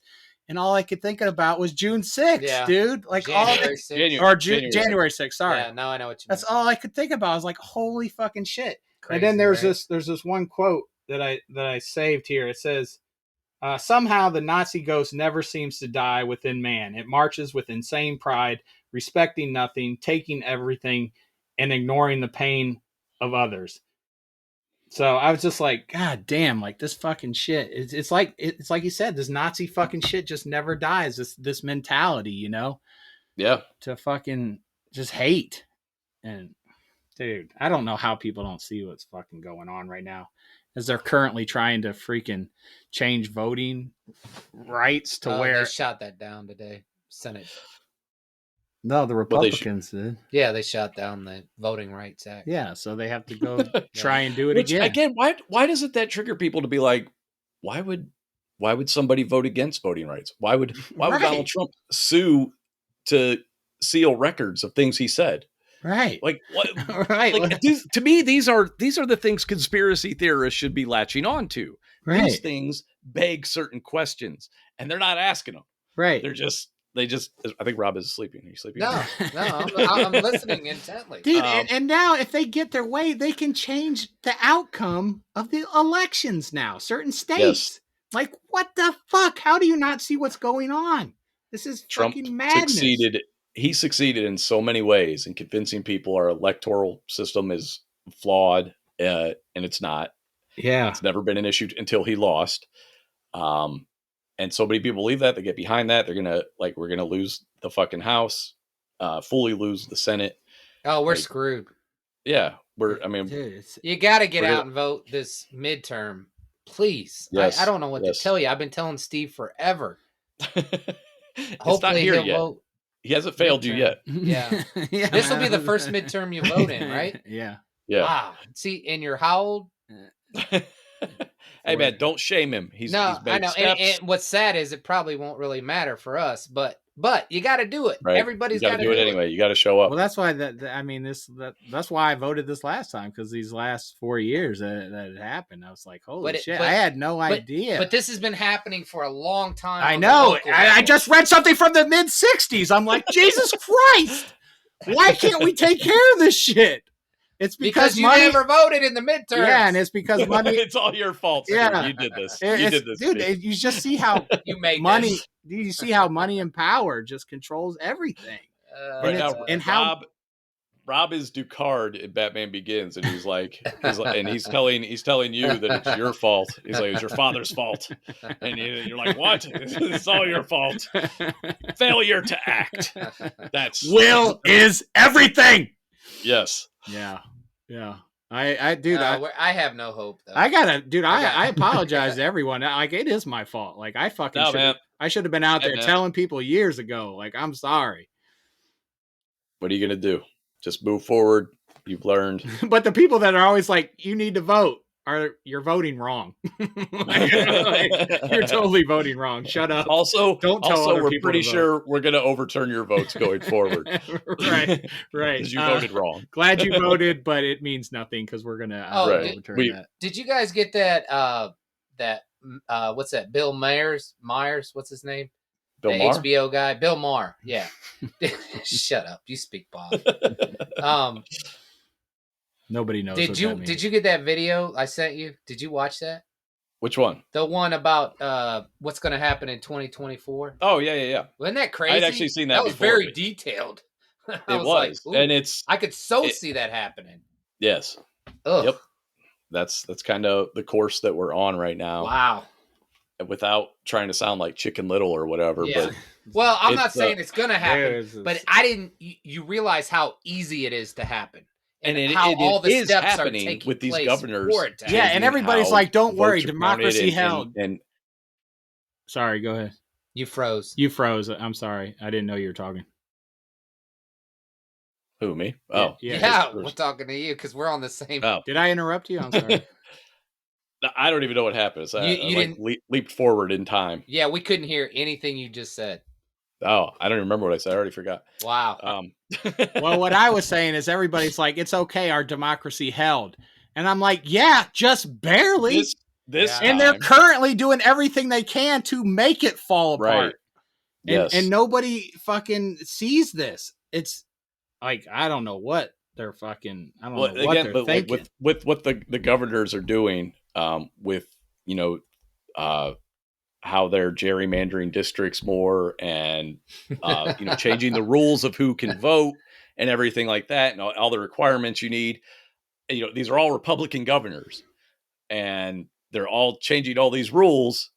And that's what Bill Maher was talking about, how they're making it so that when it comes down to, I forget the position, Rob probably knows, but whoever finalizes the votes in their state and stuff like that, how their electors can basically overturn things. That's basically what they're aiming for, is making it so electors can change things. What they're doing is they're changing the rules in the states for the election committees, where the Senate or whatever of that state can intervene and like audit, and if things aren't right, they can like change the vote. You know what I mean? They can throw And I'm it guessing out. that the quote unquote things that aren't right is probably a very wide net. Right. They're making it really not Dude, that it can't happen, but they're making it easy for it to happen. What they're doing is targeted on exactly the areas that they lost in this time. They're going after those states. So they know if they can get those, then they can overturn shit, and they can win. It's happening. They're directly targeting these Republican states. In states that have, obviously, like Arizona has most of the state Senate, like Tennessee. Mm-hmm. Like the state Senate and the House is just red. And the same with Arizona, where they do have Democratic senators, but as far as the state House and Senate, it's mostly red. The same for Georgia, it's mostly red, state level. And so that's they're how even going after. It's even it's happening in Texas, even in states they won, but they just don't like how close it was, right? And they want to make the counties basically turn more counties red, kind of thing. Well, it's very fucked up. Well, they've already in Texas, the gerrymandering, they've already some I think it was Latinos for America or something like that. I don't know, but they've already sued the legislation of Texas over how the districts are being set, because they said because Texas got 2 more seats because of the population, and they're like, how does 2 more seats were mostly in a Hispanic communities, but yet they're getting lesser of the share even when they get 2 more seats. So they've already sued the legislative in Texas. Both sides gerrymander, though. Yes, that is true. Yeah. But you're not supposed to gerrymander for like. I got an idea. Let's get rid of it. I mean, both sides gerrymander, and you're right. We should get rid of it totally. But you can also see who is benefiting from the gerrymandering, considering how many more people voted for Biden, but somehow it was still a very close race, even though overall, like 8 million more people voted for this dude. Yeah, that's not insignificant, and yet it was still somehow came down to a handful of states. Yeah. Mm-hmm. So, well, let me ask you guys, because I don't know how you stand this. The only way anything's going to get, we're running out of time. We got less than a year. About a year left of a Democratic House and Senate, barely a Senate. Do you think they should get rid of the filibuster? Yes. Yeah. Okay, so let me ask you, what happens when next year when it becomes all red and the filibuster's gone? So, I mean, dude, that's the flip side of it. But I just feel like right now what it's used for is a minority rule type thing. Yeah. And that's not how it should be. And you see it's cost Democrats dearly. Like they haven't been able to do much of anything. I'll tell you what's cost them more than anything is cinema and Manchin. Yeah. I mean, that doesn't help, obviously, when you have 2 people who are like not really Democrats. Yeah. It's just so weird moderates to me that when anytime, even when Fox conducts, when people conduct these polls and you see the American population favors, the majority of the population favors a lot of democratic ideals and legislation, but somehow we're at totally 50-50 in the Senate. You know what I mean? Like it should, again, that's the testament to the gerrymandering, is if our Senate's 50-50, but way more people voted Democrat, that doesn't make sense. No, that'd be the House. The Senate's just 2, and you get 2. So there's not really gerrymandering. Really doesn't affect the Senate, but it will affect the House significantly. Okay, very true. I am a moron. So no, that's okay. But I know your point is the same.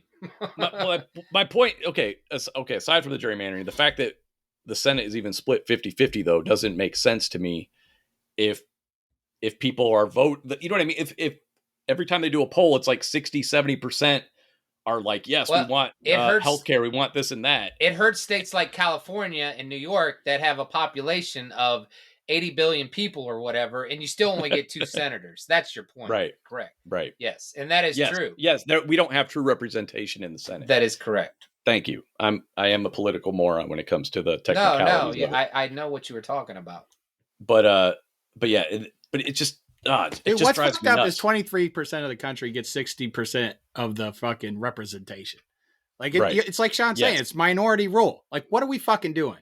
Like, is this democracy or not? And the filibuster, again, Cinema and Manchin aside, the filibuster contributes to that though too. But I don't even think they're going to be able to, even if they try. I don't think Manchin's going to vote for it or Cinema. So no, you're not going to win either way. I don't know what you do. I honestly, I don't think anything's going to get done. I just don't understand how the Senate is completely split down the middle. Technically, I mean, it's actually more Republican, which is insane to me. You know what I mean? Like, we have 2 Democrats holding everything up on that side. Hey, notice what states they come from. Right. They're going to pass that bill, Build Back Better bill, but it's just going to be a lot less than they wanted. Yeah. Dude, and to kind of divert just a little bit, but not really, this whole notion that everybody's holding on to our old fuel types, like America used to be about progress, right? Yes. We had horses, and then we had trains, and then we had cars, and now they're just like fossil fuels forever, bitch. And it's like, but why? We have alternative energy sources. Because of the money invested in all that shit. You're right. You're absolutely right. But why are Americans backing that up? But they act like if they get rid of these coal jobs, that there won't be an alternative to that. Like, but no, we could have clean energy jobs then. You know what I mean? Yeah. Like it's not eliminating it. It's just progress. It's moving forward. Yeah. It's because people keep voting for that. But that's the fear tactic though too. And that's Manchin's whole thing with his state and the coal miners and all that kind of stuff. And it's like, dude, eventually it's just going to happen where it's been happening over time period. We're not going to be using coal that much. We do, as much as these asshole billionaires, as much as we hate them, we do have people like Elon Musk that are like, making Teslas and trying to make them affordable eventually, hopefully, alternative energies. And eventually they'll just get phased out the same as fucking Blockbuster. You know what I mean? We'll just move on to a different technology, no matter what legislation there is, that people will just be like, it only makes sense. We're running out of this resource. Eventually it'll just make more financial sense to move forward with a different resource. Yeah. Yeah, I mean, Ford and these companies don't think like Shell isn't investing in green. It's just not, when they're ready, then we'll switch. You know what I'm saying? Right. Like Ford is building a plant here in Tennessee, a big plant, a brand new plant for batteries, I think. Yeah, I saw that. And so, I mean, there you go. There's jobs. Yeah. That's jobs, right? That's what I mean. Like, and if you had Senator, if Manchin actually talked to his people and was like, hey, and then talked to Ford and was like, hey, if we eliminate these coal jobs, what are you going to do for us? Yeah. Maybe they wouldn't be in Tennessee. Maybe they'd be in fucking West Virginia. Yeah. Like it's just really strange that people can't look past like what's happening now. But like I said, horses, fucking trains, cars, you know what I mean? Like we got we have all this technology that's evolved, and now we just want to stop. We're just like, no, this is it. This is the ultimate fuel. It's like, no, it's not. Like, it's definitely not. It's gonna run out. Yes, I mean, it's not unlimited. It's a non-renewable resource. Yes, exactly. You learn that in like what? I don't know, 4th grade, 5th grade. And then, of course, that obviously contributes to climate change and all this other stuff as they deplete our resources. Well, we're gonna and catch change on the fire atmosphere. before any of this happens, so it doesn't really matter. You know what's sick? Or be underwater and catch on fire. Dude, we're fucked.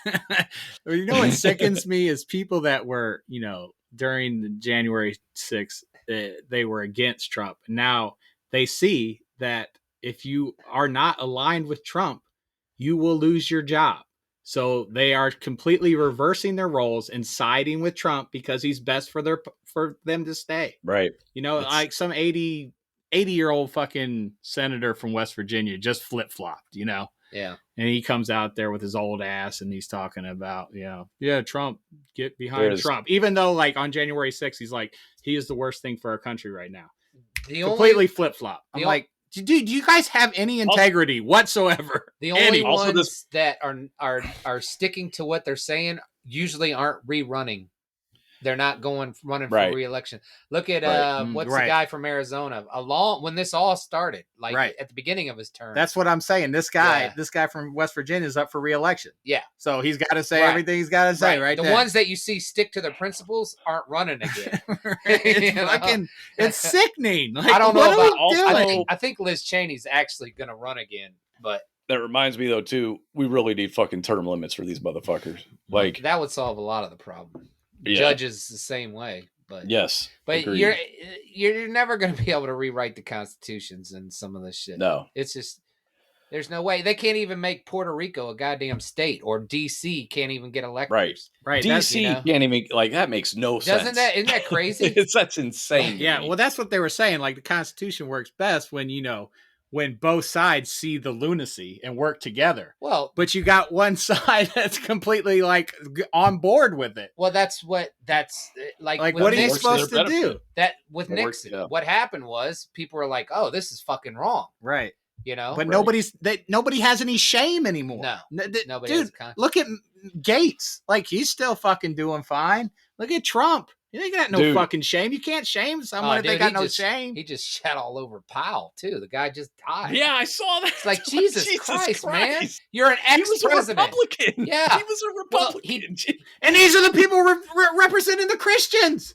Yeah. Like, what? Right. Yeah, that's even more mind-blowing. Like, I was demon-possessed, and I still realize that shit is fucking wrong. Come on, people. Dude. The DC thing really bothers me because that is taxation without representation right there. You know what I mean? How is that constitutional? How is that okay? Same with Puerto Rico. Yeah. But they have a representative, but they can't vote in anything. So they're not really representing anything. No, exactly. You know what I mean? It's like, dude, all these people talking about their loss of freedom because of this vaccine, which again is not federally mandated. He did say that businesses of a certain size need to either require the vaccine or this is the part that everybody leaves out, or get tested every week. So again, no loss of freedom. Meanwhile, I was watching this show with Maggie. She loves like true crime type stuff. And it was a National Geographic TV show called To Catch a Smuggler or something like that. And it was basically about the people who work our border security. And I was watching this show and I was just stunned at how they can just grab you. They'd be like, oh, you were in South America. And they can just start grilling you. They can just ask you whatever question. What are you doing there? Who were you staying with? What hotel were you staying at? Where do you work? Why have you been out of work for so long? And some people get really mad at some of these personal questions. And so they pull them aside and they don't have the same rights as like if a cop pulls you over and you can be like, oh, I know my rights, whatever. No, this is Homeland Security level type shit. So they will just detain you. And this one guy, I remember, he was so angry because he just felt like this dude was asking him really personal questions and he had nothing on him. He had done nothing wrong. They never found any that he did. They had to let him go. But like, he was just, it's funny because I was just like, oh, that would be me. I'd be so angry at these motherfuckers, these power tripping motherfuckers. That, like, all of them have horrible haircuts and horrible facial hair. And if you're watching on YouTube, this is this is a growing out phase. Leave me alone. But these people intentionally went to a barber and asked for these hairstyles.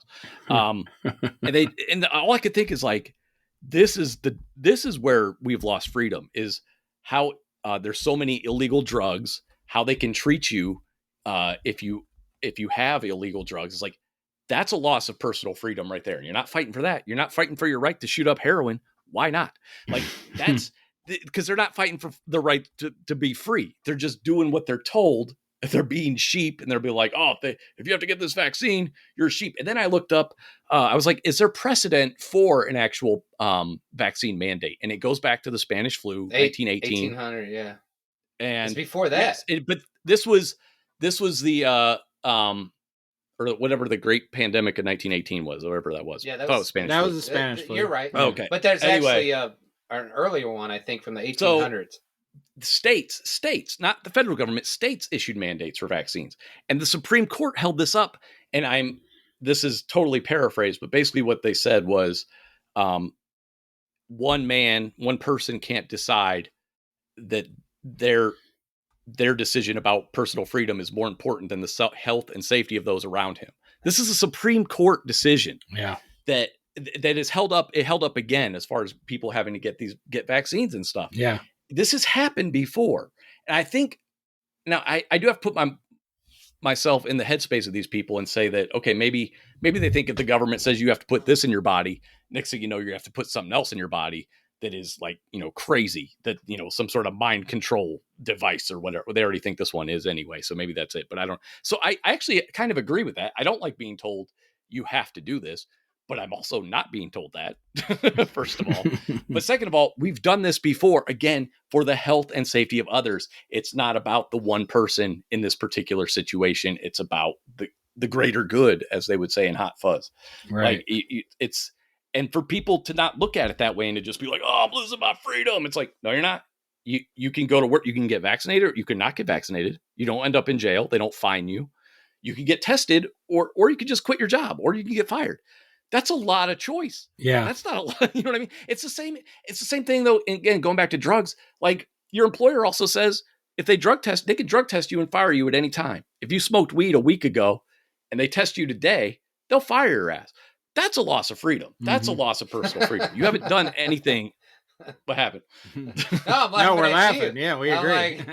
That's a true loss of personal freedom though. Like when my body, my choice, bitch. I want to smoke when I'm not working. Exactly. I'm not at work. How? Fuck you. And it's weird what hill they're choosing to die. But nobody fights for that. I think a lot more people would. They'd rather fight against something that can impact and kill other people, as opposed to standing up and being like, you know what, we should all be allowed to smoke a joint every once in a while and not lose our fucking jobs. You know what I mean? Why are we so against just coming together and helping each other out? It's a public fucking health crisis. Is that what you're saying? Like they think there's just going to be another public health crisis next year and next year until. I think it's that. I think it's more about just the precedent. Maybe next year's health crisis or not. I think it can trickle down. Basically, maybe they think the government will be like, and then it gets rolling down. Now everybody so you've seen that movie Equilibrium, right? Maybe they think everybody now has to take these meds that like completely subdue. You know what I mean? Right. Eliminate serotonin or whatever it did. The slippery slope. I get it. Right. But that doesn't excuse like why we like they're so afraid of everything turning to socialism or whatever that we can't take simple steps to fucking take care of a pandemic. Like, right. Like everybody's so afraid of the United States falling into full chaos or whatever that they can't do what's right in front of them. The easiest thing to help each other. The easiest thing to secure our freedom and the freedoms that we have lost. The easiest thing to do, they can't do that. They can't work together. They'd rather go to their grave with their freedom. Right. Have you seen on the wings of COVID, baby? Has there been more Herman Cain awards awarded? I don't keep up with that stuff, but they were popping up a lot. But yeah, every once in a while I'll see something, somebody will post something, and all I could do is shake my head because it's like this was avoidable. This was avoidable. Yeah. It's even like with Colin Powell dying. They start, instead of saying, he had this. Oh, there goes my earbud. Instead of saying, he died of COVID complications and also had fucking cancer, they're like, oh, he was fully vaccinated and fucking died. He was 84 and had cancer. So yeah, of course he was vaccinated. He was trying not to die. and he still didn't pan out. That should tell you how much you really should get vaccinated, because it's not 100%, but it gives you a better chance. Right. Yes, people die with the vaccine, but a lot less die. Dude, it don't matter what statistics you show them. Like, I just saw something the other day. Maybe, did you send it? It was an article about there's been studies on pregnancy, like if you're worried about getting pregnant or whatever. Oh yeah, I sent you that. Yes, yeah. yes. And how it's like it actually there's affects... studies on it now, and people still like, I'm not getting it because I might want to get pregnant one day. And the studies are saying that COVID is having an effect, It's on fertility and pregnancy, not the vaccine. Right, it's the COVID. I guarantee, if you get it, you might have a problem with fertility. But whatever. Yes. I mean, you can't tell them anything. It's just ridiculous. No, I'm glad we're getting this information out to the public. Yeah, all 5 of them. Hey, we got a lot more than 5 listeners. We're up to 30,000. Hey, and I can say that because nobody can verify it. So. Hey, I want to get back to Captain America real quick, because there was one thing that I thought was really cool. I'm sorry to get off the full penis shot of Captain America. That was really weird. No. 70s were a swinging time. Sorry to get off the doom and gloom, but there was he said there, at one point there's like a roller derby war, a fight to the death roller derby or something. Yeah. And Cap Squid Game. Yeah, Squid Game. And Cap loses his shield, and he's trying to get it back, and he finds a guy, and it says the loss of his shield is a terrible blow to Cap. He roars in anger, and then he sees the guy using it to harm people and or whatever, and to misuse it. And he's like, that shield must not become part of a degrading spectacle. This murder sport will make it a symbol of shame. And I was like, damn. Like, he really believes in that shield. And then I immediately thought to the scene in Falcon and the Winter Soldier where he kills that guy and the blood sitting there on the shield. Right. And I'm like, oh my God, like that really hit hard with me. I was like, holy shit. Like, Cap would have fucking died right there. If he saw that. He'd be like, you misused my shield. And I was like, wow, that was awesome. It's because of what it, represents. It's supposed to represent, like, all these great values, and to see it used like that, and the American way, man. But yeah. Oh, anyway. All right. Let's give our rating. I got to get going here pretty soon. I give this one 4 stars, man. The art was amazing. The story, you got to give credit because, it's a 45-year-old story. It's told in a different style, but it moves. And I think it also had a really good, just underlying message, about the dangers of these so-called, patriots, and basically the dangers of the fucking rich and the ruling class and what they want to do to us. Dude, when I'm reading this, I'm like, Jesus Christ, Shawn. Like, you couldn't have picked. I didn't even know. I know, because I remember you say you hadn't read it, and I was like, you couldn't have picked a more pivotal fucking series for the time that we are in right now. Right? I don't know, man. Picking that Hawkeye one right before the trailer came out. that was pretty awesome. Psychic. That was sweet. Every time I see that trailer now, I'm like, I see so much more from the start. Their jumpsuits just stand out to me. Yeah, when that trailer dropped, that was cool. But like reading this, I was shook to my core. I was like, God damn it. We never learn anything. We never learned. You knew that already, years. Though. Well, I mean, I'm learning a lot more. He hasn't learned anything. How would he know that? It's really disgusting, man. Like the shit that still goes on. What's your rating, Steve? 3.5. I can't. What does Demon Steve rate it? Demon Steve says 4. But wow. But comic book fan Demon Steve. Holy Roller Steve says 3.5. All right. Rob? Yeah, I give it a 4. That's really good.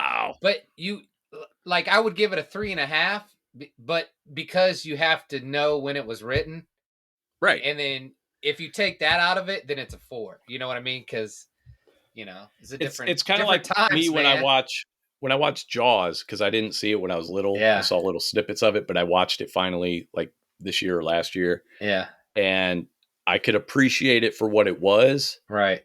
So on that level, I could give it a higher. But if I just, with all the movies that have stood on its shoulder, to me, it's okay. It's slow.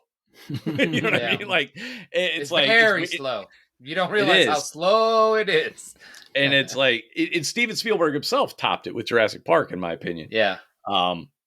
And Well, that's yeah, like the what he pacing- wanted to do with Jaws, you know? Right. Yeah. And at the time, that's the thing. When I put myself in, when I do my best to put myself in that time frame, Star Wars doesn't exist. The Matrix doesn't exist. All these, Halloween doesn't exist. Horror movies in general, you have, a handful. You got Psycho and stuff. It probably would have scared the fucking piss out of me if I had seen it at the time. I can imagine at the time it was fucking mind blowing. It was just horrifying.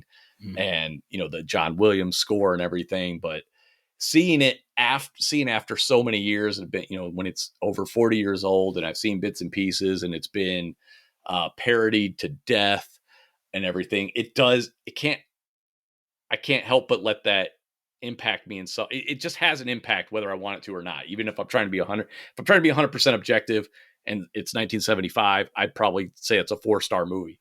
Nowadays, I'd give it like 2 stars. Because I'd rather watch Jurassic Park. Yeah. Yeah. Well, you had already seen Jaws 3D. I haven't seen any. I remember going to the theater to see that with Dad. That's hilarious. Awesome. Nice. Yeah, when that thing's coming right at you. Yeah, I have not seen any of the sequels. There's so many times I want to go back as a child and watch these movies. Like yes, or maybe a teenager to see Dune. At least. Do all worms look like the Sarlacc pit when they open their mouth? Is that just how? Yes, that's a rule. Is? That's a hard and fast rule. Okay, I was wondering that. Tremors, yeah, all that stuff. You got to have those teeth. Apparently. Though, there's an actual fish in Lake Erie that looks just like that. I forget what it's called. It's only in Lake Erie. Yeah, it's a eel. It's an eel. Oh, what's the name of that eel? It looks like the dune snake. Yeah, it looks like the dune snake. It looks like the Sarlacc pit, the mouth. I think the exception would be Beetlejuice. I think that one looked a little different. Yeah. Is that because of the radioactive waste in Lake Erie? Is it a lamprey? I was going to say lamprey eel. That's it. Those suckers Holy are in fuck. Yeah. Damn. Why is that only in Lake Erie? I think it's in other lakes, but Lake Erie. What? Oh, okay. It mutated out of the garbage. From Atlantic Ocean. I was thinking that line from The Crow when he's like, "Do you know that Lake Erie actually caught on fire once because of all the shit floating around in it?" It is true. It's true. All right, gentlemen, I gotta go. I gotta order my. Hey, what do we read next week? That is a damn good question. If you don't have anything, I guess we'll read The Flash. Always try to get The Flash. And Matt Damon will be on Jimmy Kimmel. Oh, I want to show the listeners who are watching on YouTube. Shawn got me this. Yeah, I saw that. That's I've been wanting to see that. Birthday present. Birthday present. Okay. It's a Funko. I ordered it in May. It just showed up. That's the thing you were talking about, like yeah. 6 months ago. But I didn't even know they showed up finally. I didn't know they did Funko things in a soda can. Like, that's cool. And I was like, what better gift for the Matrix bar than a Neo soda you can got way figure. too much shit, man. It's pretty sweet. Thank you, Shawn. That's awesome. You are welcome. Dude, I think I'm gonna go generic because I can't think of anything. God damn it. That's actually what I was trying to, when Rob texted me and he thought I was sleeping. What I was actually doing was going through Comixology. Yeah, blame it on Rob. I was literally, no, I'm not blaming. I'm saying that what I was doing, I was like trying to find something. I don't care. And I was like, blame it that's on why me I was stalling though. I was stalling because I wasn't prepared. I can guarantee I'm not going to lose any sleep over it. Blame it on the rain. All right, we're going to go pretty generic here. Did we do Dark Knight Returns yet? I don't know. No. Oh, all right, we're getting sorry, HBO Max, the Long Halloween Part 1 and Part 2, I think are out. I saw that those are on there.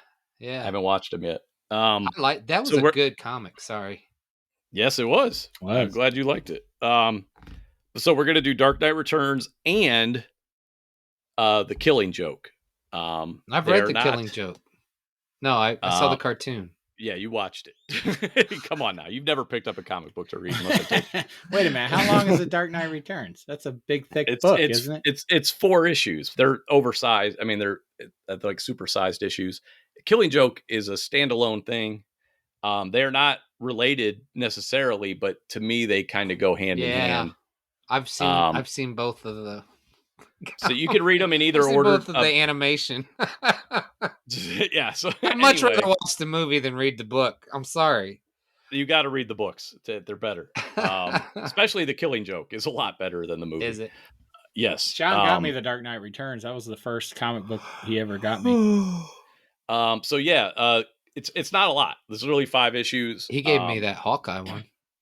I would suggest reading Killing Joke first, just because it's a younger Batman and a younger Joker. Even though, again, the stories aren't technically in the same universe. They're not.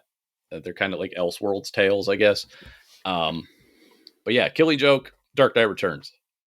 That's what we're doing. All right. So, what would you have given us if you had more time? why you ask? The Flash. He was looking at the Flash when I called. I was looking at all the Flash stuff. Yeah. And then Rob took me out of it. It's Rob's fault. No, I'm just kidding. I want to read this. Want some more?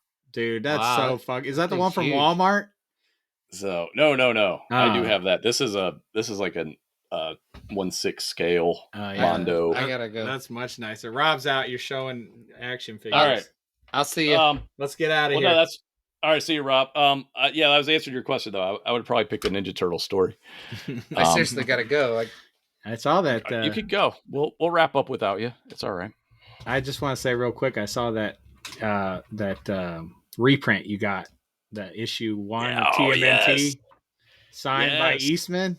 That's Yes. fucking beautiful, dude. And I'm really cutting back on the collectibles. I thought he was just getting like, rid of oh stuff. goddamn. I am. Well, he'll probably sell it immediately. No, I got about 20 years. I'm not getting rid of that. Garage again.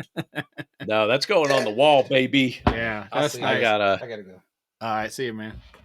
Yeah, there's I was looking at all those what are the reprints of like the major issues, that everybody wants, and they're still freaking expensive. Yeah, it's like, you're right, dude. I was looking at CGC ones. I'm like, holy fuck! Well, how much does the original cost? Right, but the reprints themselves have value. It's weird, but those reprints, man, like that's all you need. Yeah, it's still this. It looks the same. It looks the same. If you want to furnish your room with those reprints, it'll look great. It'll look exactly like you have everything. So yeah, so I already have a couple reprints of that issue, including, so that one's not even full size. The original Ninja Turtles was like an oversized comic. It was like a little bit bigger than a normal size one. And I don't mean thickness. I mean actual length and width, or length and height dimensions.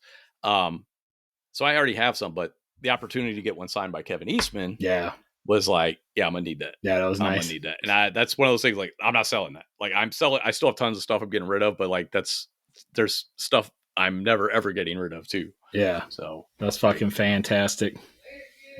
All right, let's wrap up. Rob's gone.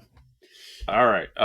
Thanks for listening. Yeah. Dark Knight Returns and Killing Joke, if you want to read along, or like Rob, just watch TV shows and pretend you read. Right. You can do that. That works too. You can do that too. Thanks for listening, everyone. Appreciate it. You botched the ending.